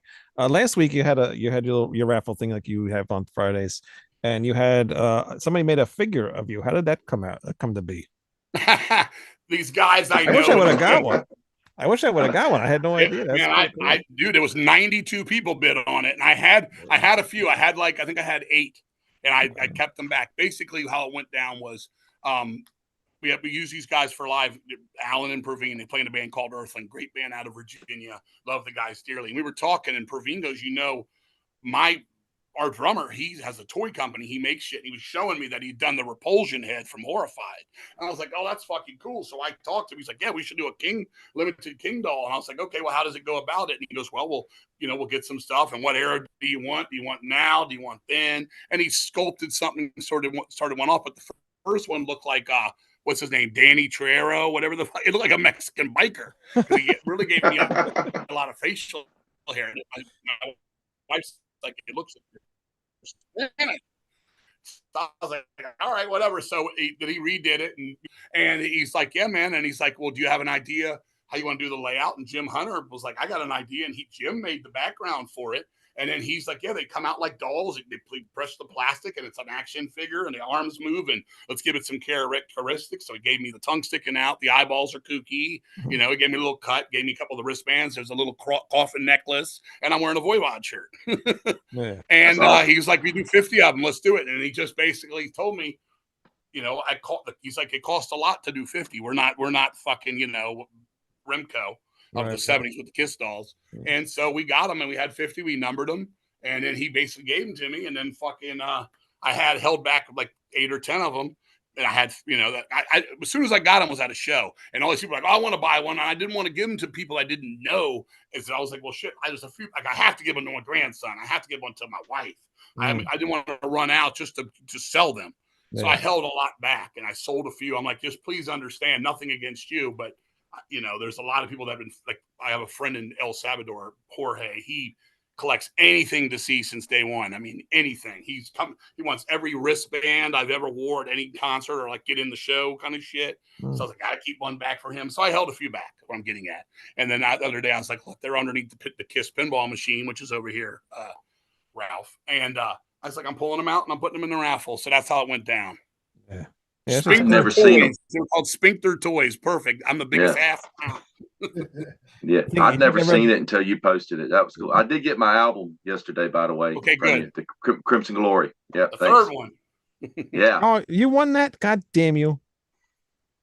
The second, well, actually, the one somebody won a couple weeks ago went around the country, man. It was like fucking lost, and I was like, how does something that's only going to like Minnesota go to California and back? It's like, why? Why would it go there? And it ended up coming back to me, and I had to remail it to the guy. And that's just today's world. Stupidity is all over the place. You think you ever have another figure come out? I think we should do less next. It'd be less material. Yeah. We were going to make the thing talk, but he didn't have a string long enough. That would have been hilarious to have a string and it would just say stuff that you would say. Fuck you. Boy, fuck your mother was shit. Megadeth sucks. Megadeth sucks. Too funny. Been great. Hell yeah, man. So who has the most music here, man? It looks like Dio's got a lot. Wayne does. I know, gotta be Ralph Tony. has a lot of stuff just from his videos. I know he's showing off the Van Halen bathrooms right now. Yeah. Well, at the moment, they're rebuilding my house, so all my music's in boxes now. Okay, I just did that, man. I just went through that. Yeah, I was at one point when I first moved up here. I've been in Pennsylvania now since 2006, I think it was. I had 18,000 vinyls. I had over 10,000 VHS tapes and probably like about 7,000 DVDs. Sold all the VHS tapes. I was just like, man, half these are on DVD in my room. So since then, I'm over 18,000 DVDs, and now I'm under 2,000 records. Wow. I kind of use that to pay my, keep my shit going. We go on the road and make some money. And that's why I do the raffle now. As I get older, I'm just like, hey, like that Crimson Glory, I've heard it. If I want to play it on YouTube, I will. It's not something I got to put on the turntable right here and go nuts. So that's just how that all went down. Just so y'all know how the raffles work. Because someone's like, why are you getting rid of everything, man? You're not into metal anymore? Dude, if you were to come to my fucking house, you'd see how fucking metal it is. I went to King's house when he lived in Arlington, and the whole house was like, what was it, 3 stories? Was an attic. It was 2 stories in an attic. It was, the whole house was just a shrine to entertainment. I mean, it was everything from, it was horror, rock and roll. I mean, there was a Charlie's Angel shrine in there. Just all this, like, he had every TV guide that had Charlie's Angels on it, all of them. I mean, it was crazy. But it was amazing, man. I was blown away, man. It's crazy. Because when you showed the back of the room there before, do you have like one favorite thing, like that's like out of everything? It's like one. The Kiss pinball is great for me. I know other people have it and things. I just love it because of the way it went down. I basically had no money, and this lady goes, "Man, Tesco V from the Meat Man is selling his Kiss pinball machine for $750." Wow, he wanted like $2,000. He started at $2,000, but he was just like, first come gets it. And she goes, I'm calling. It was a lady named Pat, an older woman at this place called Starstruck, an old collector's place. And she called me and I said, got like $6 to my name at this time. This was like 1996, maybe 5. And I thought to myself, where am I going to get $750 in the next hour? And I wasn't going to the corner. So I went over and I had this fucking Yoda piggy bank that I had quarters in it. And I said, man, and I didn't want to break it because I was like, I don't think there's $750 in this fucking thing. So I took the bottom and I tried to pop the quarters out. And once I got it going, they started coming out of just a little change thing where you stick the quarters up, and it was shaking and shaking. It kept coming and coming. I was like, man, I might not have to break this fucking thing. And when it was said and done, it was a mountain of quarters like this. There was $750.50 in there. How big was this fucking Yoda? It was big, man. It was like this. It was all quarters. So, I thought you were going to say the Yoda was worth that. Yeah, right. Probably. and so I went there, met up with Tesco V, super cool. He had a Charlie's Angels shrine. I think he was a Farrah guy. I'm a Cheryl Ladd guy. And we fucking played basketball. The guy's a foot taller than me. He whooped my ass. My 3 was hot, but his shit. And he goes, well, he literally counted. He goes, we're going to count these fuckers out. You sure it's 750? We're at like 625. That thing's getting low. It looks like you're 100 short. Got there, counted it. There was 2 quarters left. He goes, here you go. And now you got something to play the pinball with. And that was it. So that meant a lot to me. I also had a Charlie's Angels pinball machine, which I actually ended up selling about 3 or 4 years ago because the paint started coming off it and it all looked like they had the measles. And I had people offer to paint it. And I asked the guy and he's like, it's never the same. So I bought that I got that for $350 at a laundromat in Baltimore. This guy's like, you love Charlie's Angels. They got a fucking pinball machine. They said $350. It's out the door. Me and Les went up there, bought it. I stuck that thing in the front seat of Les's truck and held the headstock here and there. It was the closest I ever got to a Charlie's Angels gangbang. and yes, I did tilt. I didn't realize how big that pinball machine was. And some guy had it at a yard sale that I went to, and he was like, "Oh, you like Kiss?" And he's like, "Yeah." So he brought me into his basement, and it was humongous.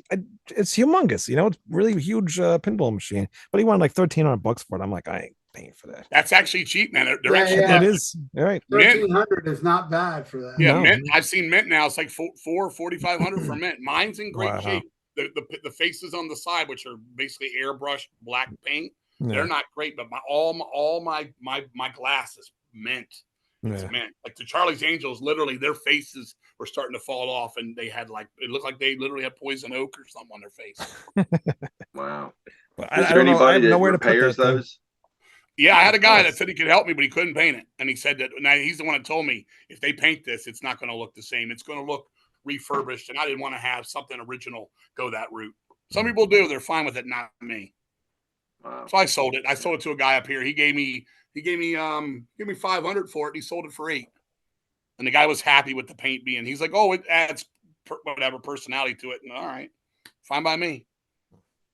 And to plug one of those in, it's like your power bill's going up at least $40. Too, yeah. The whole house bursts, man. Unless you get it like for today's energy saver shit. Plug it in, boo, everything in your house like it's like Obi-Wan turning on that fucking power fucking thing on Star Wars. Boo. I didn't think about that. What do you think the most valuable collectible you have is? You mean like a record or something? Just anything. Anything. That first Iron Maiden 8-track is pretty fucking goddamn rare, man. I mean, that's even as an Iron Maiden collector, it is. I've seen it sell for like $1,300.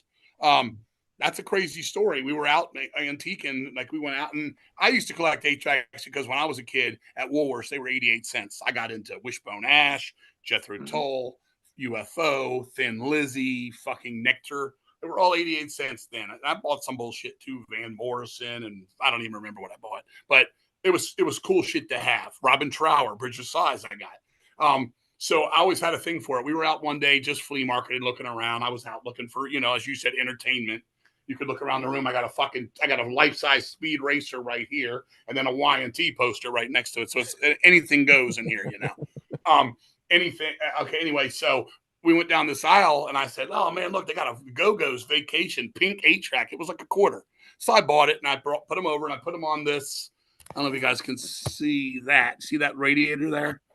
I put it on this radiator. I put some of my shit. I got like an Awaken the Guardian beer over there, Fate's Warning limited edition.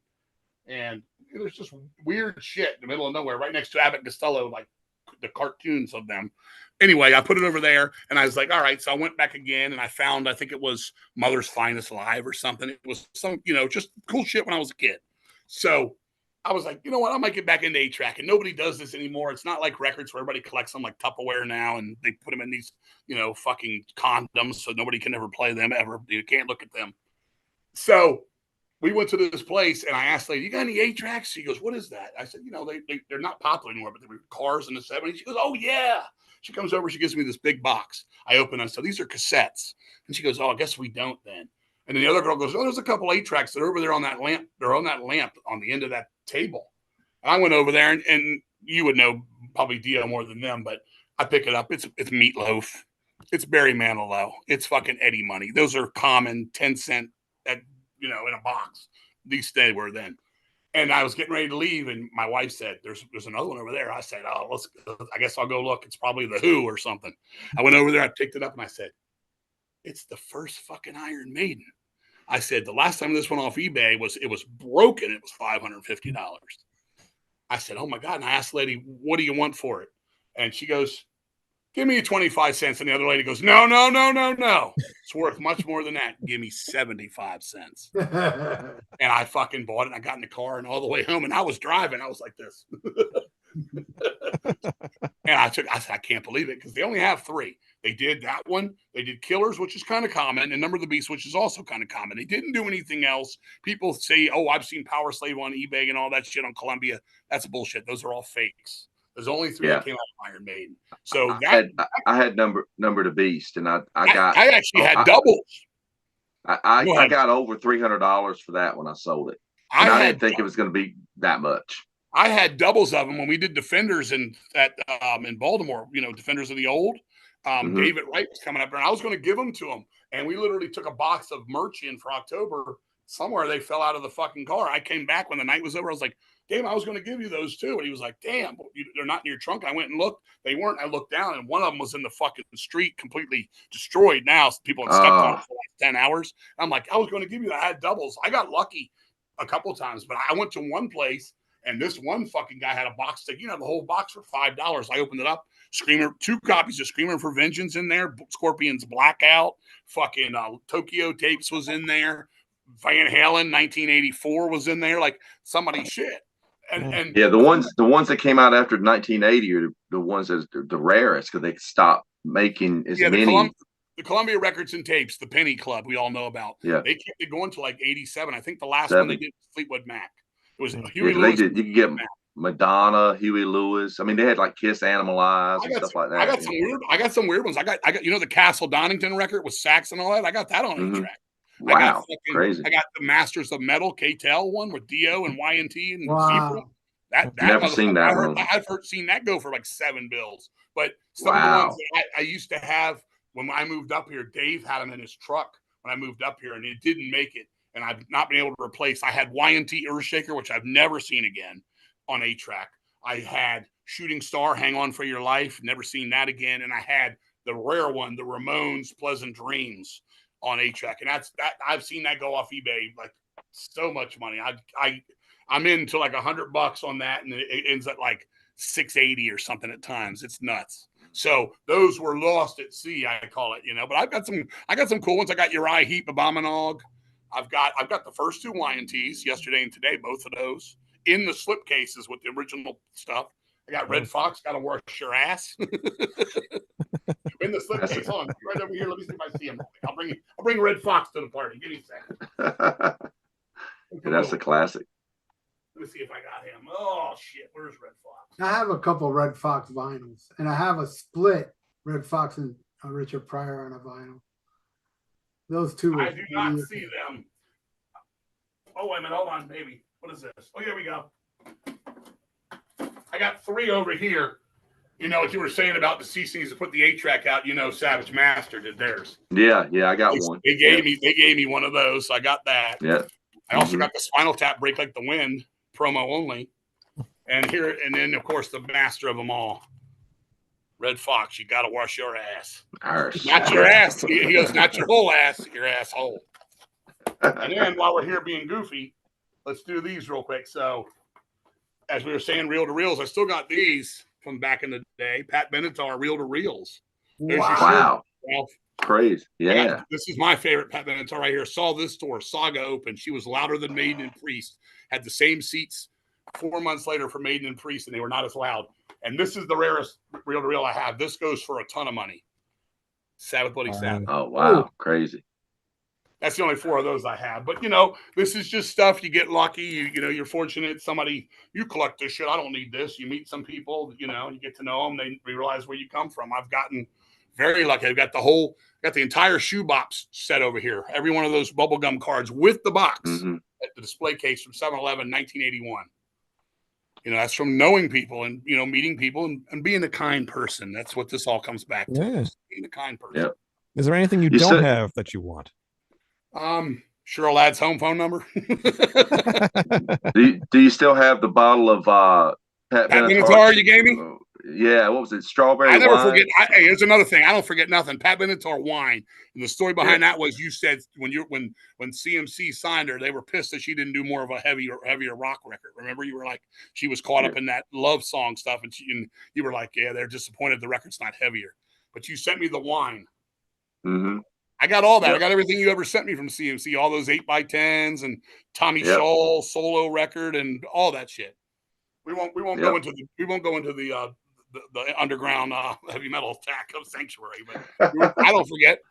I still have that. I got all that stuff. I just got some Maiden beer stuff from some guy that sells them up at the store, and I just bought the what are they called, the one of those things? What do they call the beer fucking big Steins? Yeah, thank you. See them back there? Oh yeah, the Steins. Yeah. I got them pretty much all of them. Fear of the Dark, something new. I don't know. There's shit everywhere in here, man. Just keep going. I mean, there's the Speed Racer. There's the Y&T, if you can see it above the TV. We got the massive TV in here, so we can watch fucking Kiss, and Gene Simmons' ego fits on the screen. Someone wants to know if you got the 45-inch theme of the 60s film Green Slime. Do we have what about the Green Slime? The 45-inch, I guess. Oh, I don't. I don't theme, have that. The 45 single. Yeah. I don't have that. I do have.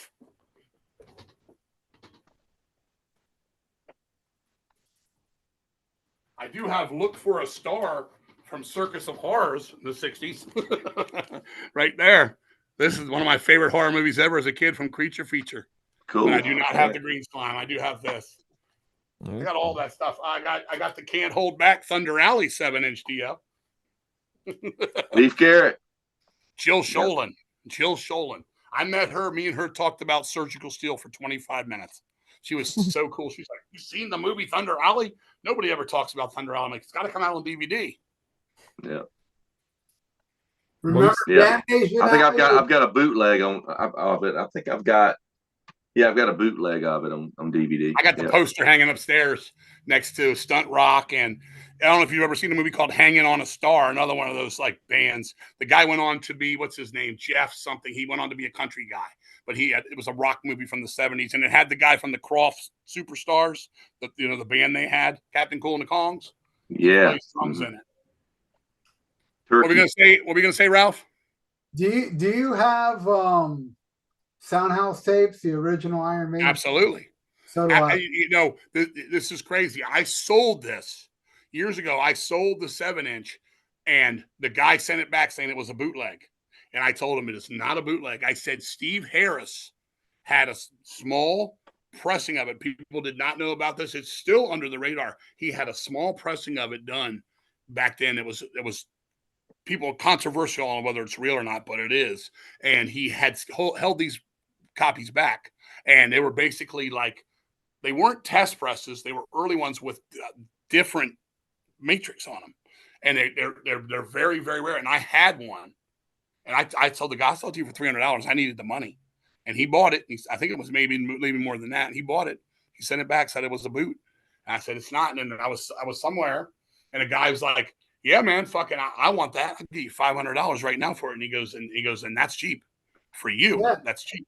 I did it, but I still have my Soundhouse that everybody else has. But I had this really, really rare one, and the guy was like, "No, it's fake. It's not real." I'm like, "I'm telling you, it's real, man. But hey, I don't want somebody to spend that much money and not be happy. You can gladly send it back." And then after that, so I ended up getting a couple $100 more from it later. But I have that. I have so much stuff, and then I got rid of so much stuff. Right now, I'm going through Carnival mirrors. Carnival mirrors. I got there's about 75 of them right here. I got Twisted Sister. I got the Blackout. I got all the fucking shit. Some of them broke. That sucks. I had a great Boston. What's that? Yeah, Boston. Of course. My wife. Yeah. That was a popular mirror back then. That's my wife's favorite all-time album. It's the first Boston. And they broke. I had a killer Rainbow Long Live Rock and Roll one.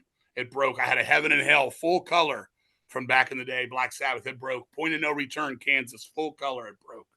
They don't make those anymore. Those were cool. The ones they do, they're so cheap. They're never cheap. as cool They're very as cheap. they were. Yeah. They're never as cool. Exciter had them on the last tour that they did. The guy that does their merch made some retro mirrors.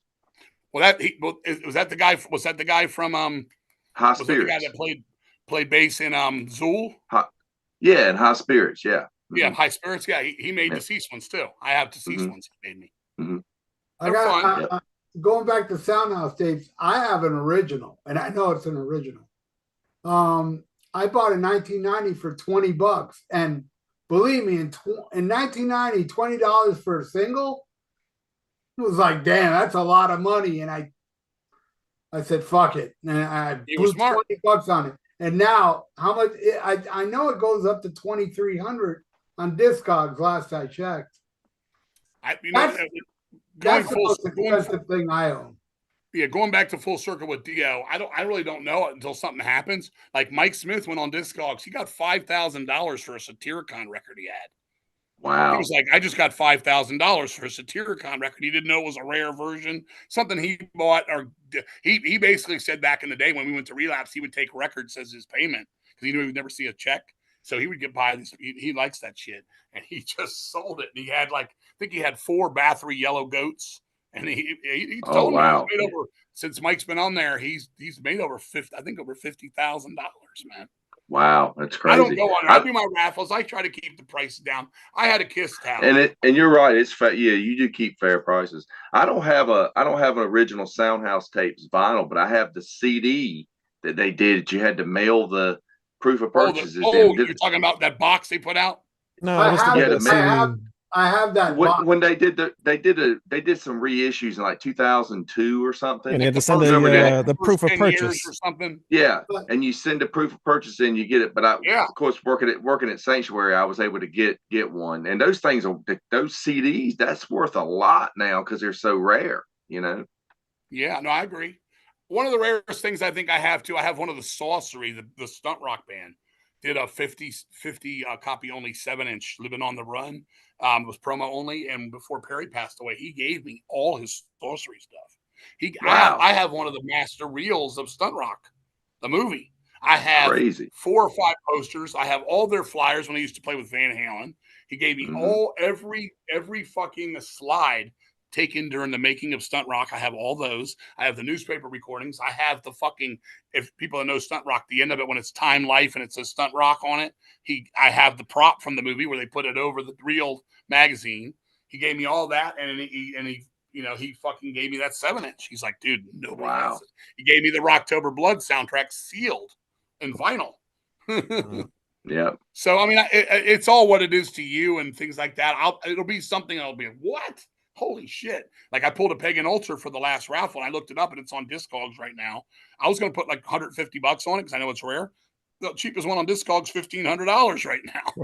Wow. I can't go that motherfucking low. And then like my band's like, you need money, man. You better stop selling shit so cheap. Sold a guy a Kiss towel for $20. And then as soon as he got it, he was like, just saw the same towel on fucking eBay. It went for $1,200. It was my towel when I was 9 years old from 77. Wow. And it looked like it was from 77. It was beat up. But he was like, God damn. I still got my Kiss shit from when I was a kid. I got the Kiss Mardi Gras coins from, the 70s when he did that. I still have the sponge from the Dynasty concert when it fell out of the disco ball when I was 11. Get your 7-Eleven cups. I don't have my 7-Eleven cups anymore. I do have the Monster series, but I do not have that. I had the Alice Cooper. Last week, I just saw they had a laser light show at the planetarium by me for Kiss. Played all the Kiss stuff. Yeah, it was really, really cool. They had a lot of the members of the band, come up on the thing there, but then a lot of it was just like, different weird shapes and everything. But now with all the Avatar thing coming on, I'm watching this light show. I'm like, this would be so much better than this fucking Avatar thing that they're going to try to do. Absolutely. It was just so many cool things that they had them doing, like Gene Simmons was breathing fire on this town or whatever, and yeah, that's cool. Ace Frehley was, he was doing his guitar solos and stuff, and the smoke was coming out of guitar. So it was a lot of really cool stuff at this laser light show. So I wish they would do something like that. I'd like to see a laser light show that's just music from the Elder. That would be awesome. That would be awesome. That would be cool. I would love to have Kiss to have done a music from the Elder tour, just if it was just one show and you had to go to it. God, I would have loved to have seen a Castle and Chris Makepeace come out and been part of it some way. Yeah, should have been. In a meatball shirt. My Bodyguard. Wasn't he in My Bodyguard? He sure was. He was also in Vamp. You remember Vamp, the vampire movie with Grace Jones? He was in that. Yeah. My Bodyguard was great. Hey, Moody, fuck you. Matt That's Dillon an awesome movie. And Over the Edge is another good one. Oh, that's the best. Yeah. There's none better than Over the Edge, man. And my book, I had my top 100 movies of all time. Somehow it did not go on there. It got overlooked. And somebody said, dude, I know you love Over the Edge. Where is it? Top 100? I was like, that's got to be better than Thinner or one of these movies that was in there. I was like, it's not. I went and I was like, oh my fucking God, let's throw this book away. It's worthless. Yeah, I bought the Over the Edge soundtrack in 1979, and I didn't see Over the Edge till like 82 on HBO at 2 in the morning. That's but that soundtrack is awesome. Teenage Lobotomy. Jimi Hendrix, come on. Yeah. Oh yeah. Jimi Hendrix takes it on there. Put on some of that badass rock and roll. I got the 8-track of that one. Then I saw it on HBO. I'm like, this movie fucking rules. I love it too. One of my favorite movies of all time. Yeah, it has to be. I'm right there with you, man. I love it. What a great time. I saw it on HBO too, or Cinemax, HBO, back and forth probably. Yeah, because it didn't show in the theaters down here. No, it got when it came out that people it was actually kind of sent out as a horror movie in a way, and then because that poster, right? And they had a lot of problems with the Warriors same time on the East Coast. So when that came out, they were expecting gangs and that kind of shit. That wasn't a gang movie, you know. The Warriors was, but that wasn't. Warriors was in a way, the Warriors was kind of like a fruity gang movie because it was not as tough as you thought. I mean, they were like the baseball team and shit. Yeah. Weird, but Over the Edge was just, you know, kids that, you know, they wanted to fucking have a place to go, man. They wanted a place to rock and roll. And it totally spoke of that age. You watch that movie, even like the way the kids dress and talk. It was so 1970s, you know. Oh, it was us too, sure, absolutely. But it was filmed then. It was filmed in the 70s. That's why it was so authentic, you know. It was awesome. I love that when he's like, Kiss sucks. Kiss eats it, man. Oh, and he's like, I love when Simmons spits that blood. Yeah. Oh man. So yeah. So give us one more time, King, for everybody watching. How to get your new album, how to pre-order. It's on Hell's Headbanger Records out of Ohio. They're right online. You Google it, you'll find it. As Wayne said, maybe it's in Bandcamp. I don't know, but it's somewhere in there. There should be like some, you know, there's a map, an internet map to get to wherever you need to get to. It'll be out August 30th. The CDs have not got into the country yet. The cassettes are there on the premises. The vinyl's coming out in Halloween. And, you know, as for the record, I think it's 110% Deceased. I think it's death metal from the grave. It's what we do.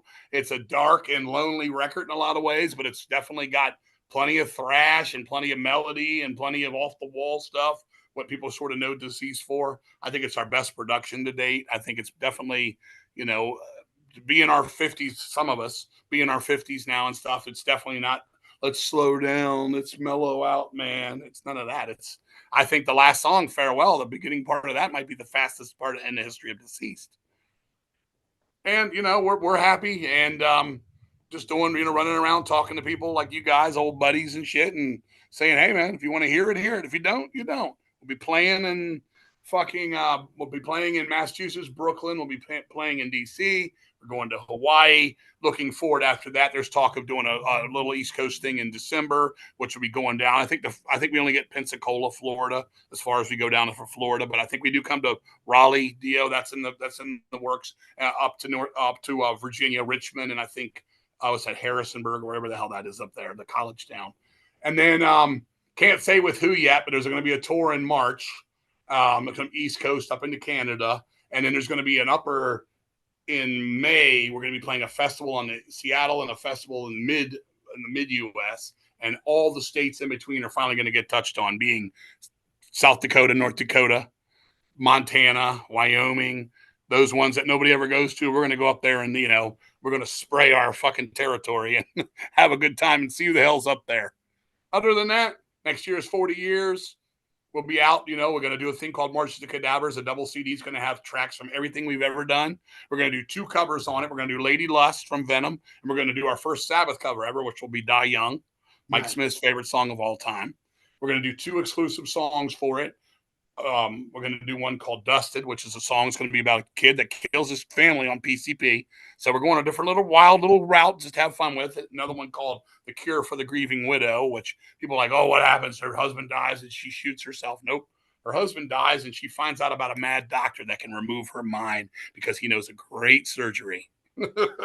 So that's where we're going with that. I've had enough of the death thing. Realistic world has taken me for a ride. I've been watching fucking movies on children dying at 4 years old of cancer and assisted suicides in fucking Oregon and things like that. And it gets to you, man. I'm a happy-go-lucky guy, but we're going to do that. We're going to do a couple recordings of old demo songs, put that out as a double CD, probably a double gatefold vinyl next year. Celebrate the 40th anniversary with those shows, as I said. More to come. Looking to go to Europe in August. We've got offers for festivals in Belgium and Greece and getting into England and things like that. So we're going to keep doing what we do, man. Going to keep on eating fucking meatball salads with ricotta cheese and drinking our fucking 89-cent fucking giant club soda. Milk. And that's what we do, man. All right, on King. I gotta say, just let all you know, I heard and I think it's fucking awesome. Yeah, that's very good. Thank you. Yeah, what I've heard sounds great. Yeah. Yeah, it's fucking awesome. And I do think next week, I don't know where it is. I forget, or they even told me yet, but there is going to be it's going to be streaming the entire record right before it comes out. I think maybe Wednesday next week. Anybody on Facebook, Kingsley King Fowley, find me there. I go there and goof off with these guys. Or email King Doomstone, DOOMSTONE, kingdoomstone@yahoo.com. If anybody wants to book us, talk, we talk about Kiss. Maybe your favorite solo album is Peter Criss and you're afraid to talk about it here in front of us. We get it. We understand.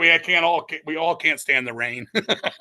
I like You matter to me is great, man. I don't care what anybody says. I like the Peter Criss solo album. That's why. So someone's asking about the vinyl. When is the vinyl going to be out? Halloween. It's a double gatefold vinyl. It'll be out then. It's nice. It's got it folds out to that big picture of us at the bar, man. So we have this big picture. We can think we're cool for about 24 minutes. And then we'll go back and nobody will care because that's how anything is nowadays. I don't give a fuck what it is. The next day, you're past tense. So whoever's going to jump in and listen and enjoy it, they will. If they don't, they don't. There's always something coming down the pike. Very cool. And that's why you still matter to me. Yes, that's why. What's your favorite last question for me. What's your favorite Simmons solo song? See You Tonight. That's your favorite? That's probably the most Beatles-like. It's probably the one that could have been hit. I think mine is, I don't know if I like anything on that record enough to say it's my favorite, but I do like the part when he goes, "Hello, baby," and Cher comes on there. Living in Sin at the Holiday Inn. But it's I'm living in Sin at the Holiday Inn. Man of a Thousand Faces. Yep. I like Man of a Thousand Faces. Okay. Wayne, you even heard the record, or are you the smart one here? No, I've heard that one. I agree with Tony. Either that or Radioactive. Radioactive. Am I the only one that saw all 4 songs live in '79? Yeah. Nobody else. I was born in '79, so my parents wouldn't let me go see Dynasty. Paul took it. Mine neither. Move on was the best of the 4. I was shocked. I'll tell you this real quick. When I did see Kiss, they came out. The first song was "King of the Nighttime World." It was so loud, and I was so young and fucking impressionable. I had no idea what was going on. I remember those cherry pickers they had to come out on, them being really loud, like the sound of metal clashing, and like them getting off of them. And I still think "King of the Nighttime World" is not a good opener for Kiss. It was the only time they ever really did it. Yeah. I'd rather heard "I Stole Your Love," but I understood they were mixing it up then. But it was weird because it took about 3 or 4 songs before I even knew what the fuck was going on in the place, because I'd never been that loud of music. It was "King of the Nighttime World," "Radioactive," and "Move On," 1, 2, 3 punch. And then I think it went after that, if I remember right, it was "Dr. Love," I think was 4th.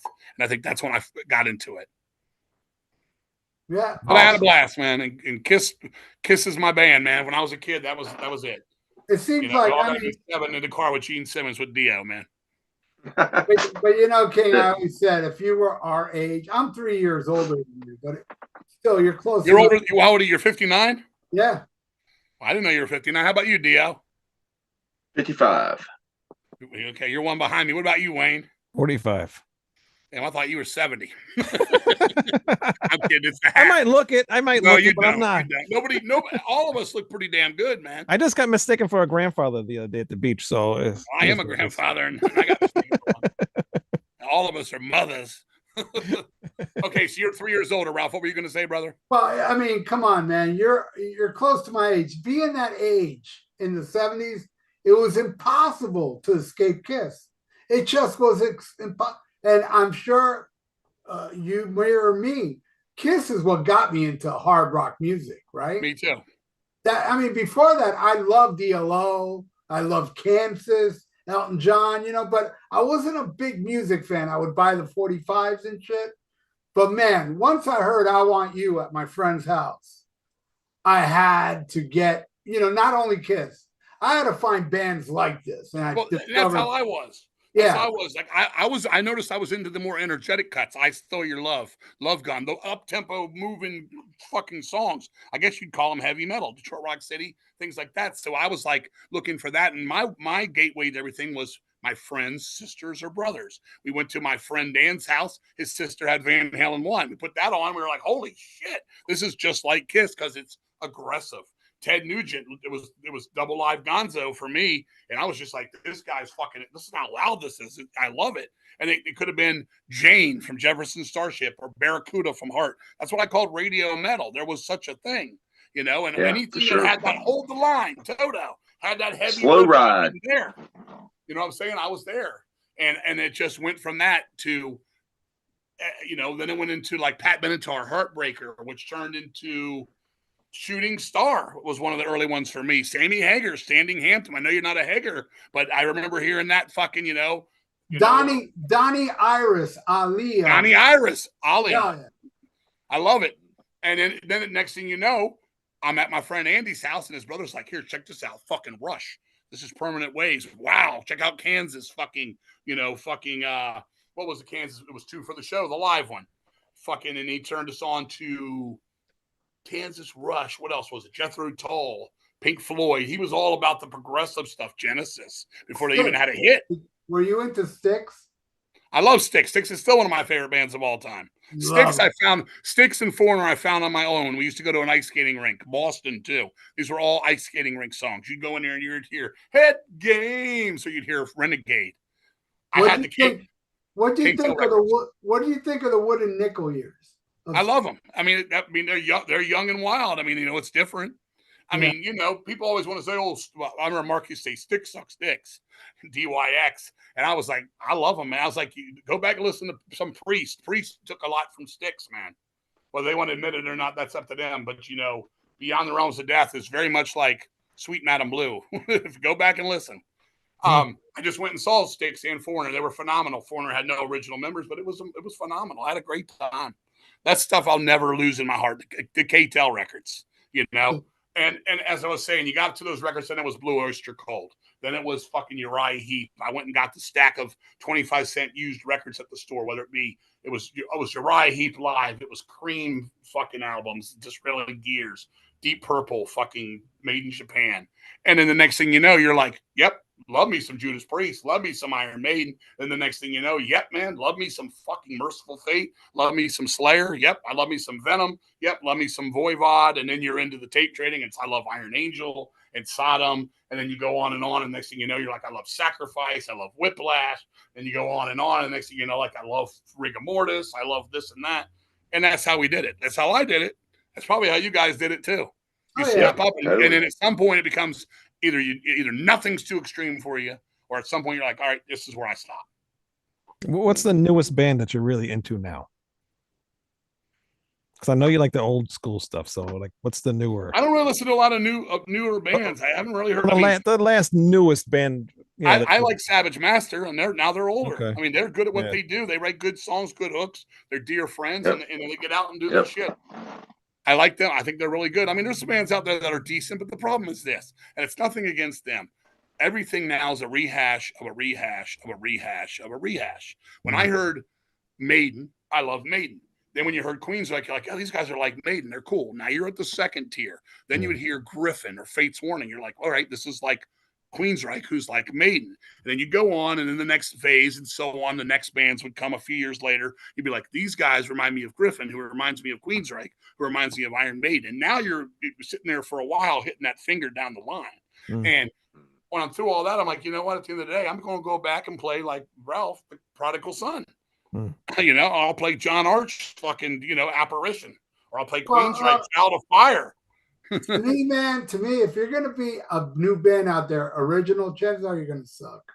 And the thing is this, the passion, the heart will show.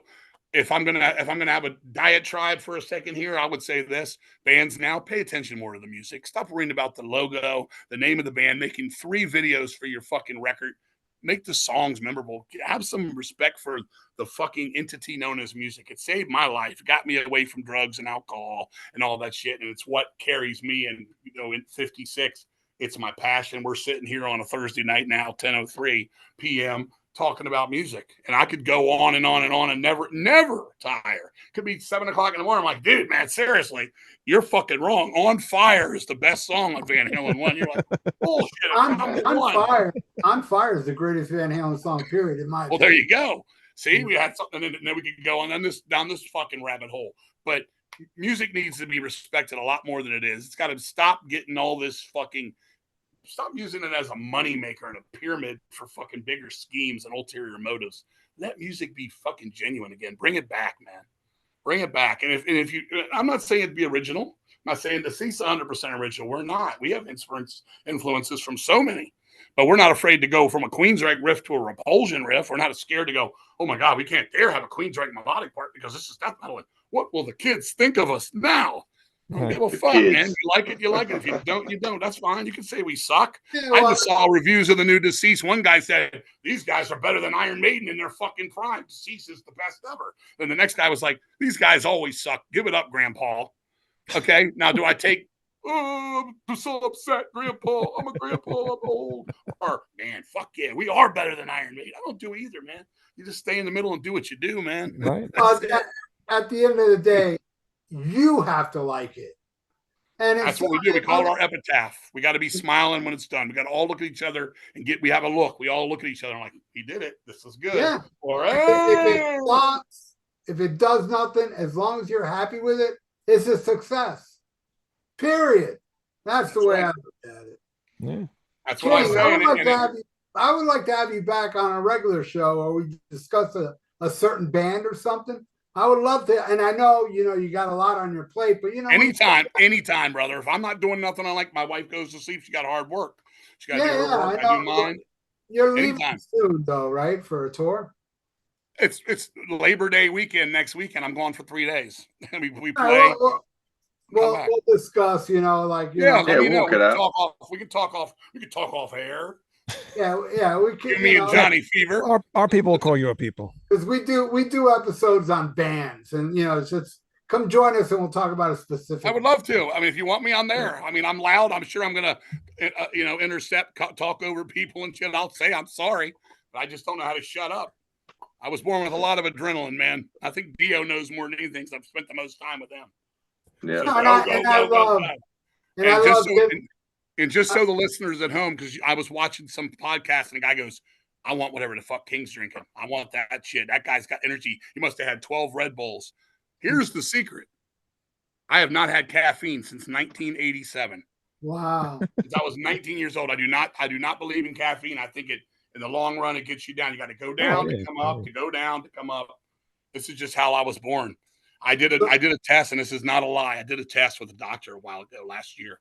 I have 34 times more adrenaline than most human beings. They did a test. They did a fucking cortisol adrenaline test, and I had 34 times more adrenaline than most human beings. Don't know why I was born that way, but I'll take it. So you're on cocaine. I'm not. I'm not on anything. I haven't had a drink of alcohol in 22 years. I haven't done drugs since I was 19. I believe. You saw what I had to eat. I had a salad with 2 meatballs in it and some milk. I had milk. I drank milk. I drank half a gallon of milk. I drank milk and club soda. This is Bubbles the fart, Yeah. I don't even eat that much brand cereal yet at my age. You're awesome. This has been great, man. You guys are awesome. I did the show with Wayne last week. Thanks for coming out. Great. Dio's always great. We always have fun with you. Man, great to have you, man. You're always awesome. Thank you for coming on. And I look forward to having you on again, my friend. And my last thing of the night is treat me right. There you go, right there. Benatar. Yeah, anybody gonna goof on me? Me and King love Pat Benatar. You want me to stay? If you want me to stay, ask me to come back and turn and walk away. I know everything. Did I tell you my Pat Benatar story real quick in 10 seconds? Saw her play at the Boathouse. Dio knows where that is. She came out on stage. She was right in front of me. I was front row. It's a small place. I put my hands on her shoes. She stood still for the first 3 songs. She literally stood there, and I had my hands on her shoes. After that song, she looked at her husband. She was looking down at me, and her husband walks over and goes, "Sir, could my wife have her feet back?" I said, "I guess, man." Show was over. She was coming off the stage. She was going to come over. She was getting ready to shake my hand, give me a hug. I was going to freak the fuck out. And some fucking asshole had to come and fucking call at her. She was yanked away. She's a tiny thing. She was yanked away to her bus and gone. I looked at that motherfucker and I said, if these fucking people here were to arrest me, I'd fuck you up right in front of everybody in here, you asshole. He was like trying to grab her, pull her hair, something stupid.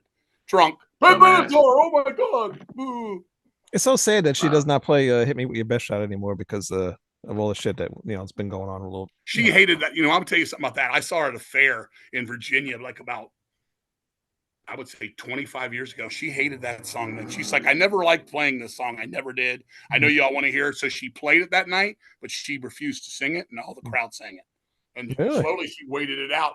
I heard that the real reason that she did not want to do that was when she did Crimes of Passion album. That song was right before Hell Is for Children. And someone said, yeah, you got a song about it. Punch me as hard as you can. I'll get back up. And the next song is about child abuse. And she took that to heart. Whether true or not, don't know. But that's what I always heard about that song. But she still got it, man. I just watched her in concert last night. I watched 2 concerts of her last night. One from 2024 with her gray hair and her voice. Hell Is for Children. Still got it. And then I watched her from 7 the Hard Way. And I didn't realize on that tour that she actually had 2 girls singing backup then. Because I was like, wait a minute. It was a bad 86 video from an arena. And I was like, wait a minute. Why is her voice doing all this echoing? And I saw 2 girls. I'm like, why does she got 2 girls up there singing? She don't need that. It's the only time I ever seen her do that. I didn't see the tour live back then. I saw Get Nervous. I was supposed to go to Crimes of Passion at Kennedy Center with my friend Andy's sister, but she didn't end up getting tickets. So I saw Get Nervous with Saga in, I guess that was 83, right before 80. Was that 80? That was the end of 82. Yeah. And then we saw Priest and Screamer for Vengeance and Maiden. Like I said, same seats, exact spot, 4 or 5 months later, and fucking Benatar was louder. So anyway, Pat Benatar rules. This show rules. Fucking, we're all almost human. Yes, can't help but feel strange. Gene's best song, that and She's So European. Walked in like a lady with a glass of big champagne. Yeah, maybe we should do Unmasked with King. Oh, yeah, you better, because when it comes up, because man, when you get to Easy As It Seems, that's a Lost Spinners track, I love that song. I've been for too many years. You can see him spinning. All right, are we recording now? Because I've got a whole another fucking set of adrenaline. Yeah, we're still going, man. I love that. Man, thank you so much, King. It's been absolutely. Thanks, guys. And thank you, Tony and Wayne, as always, and Thanks, everybody Tony. out there.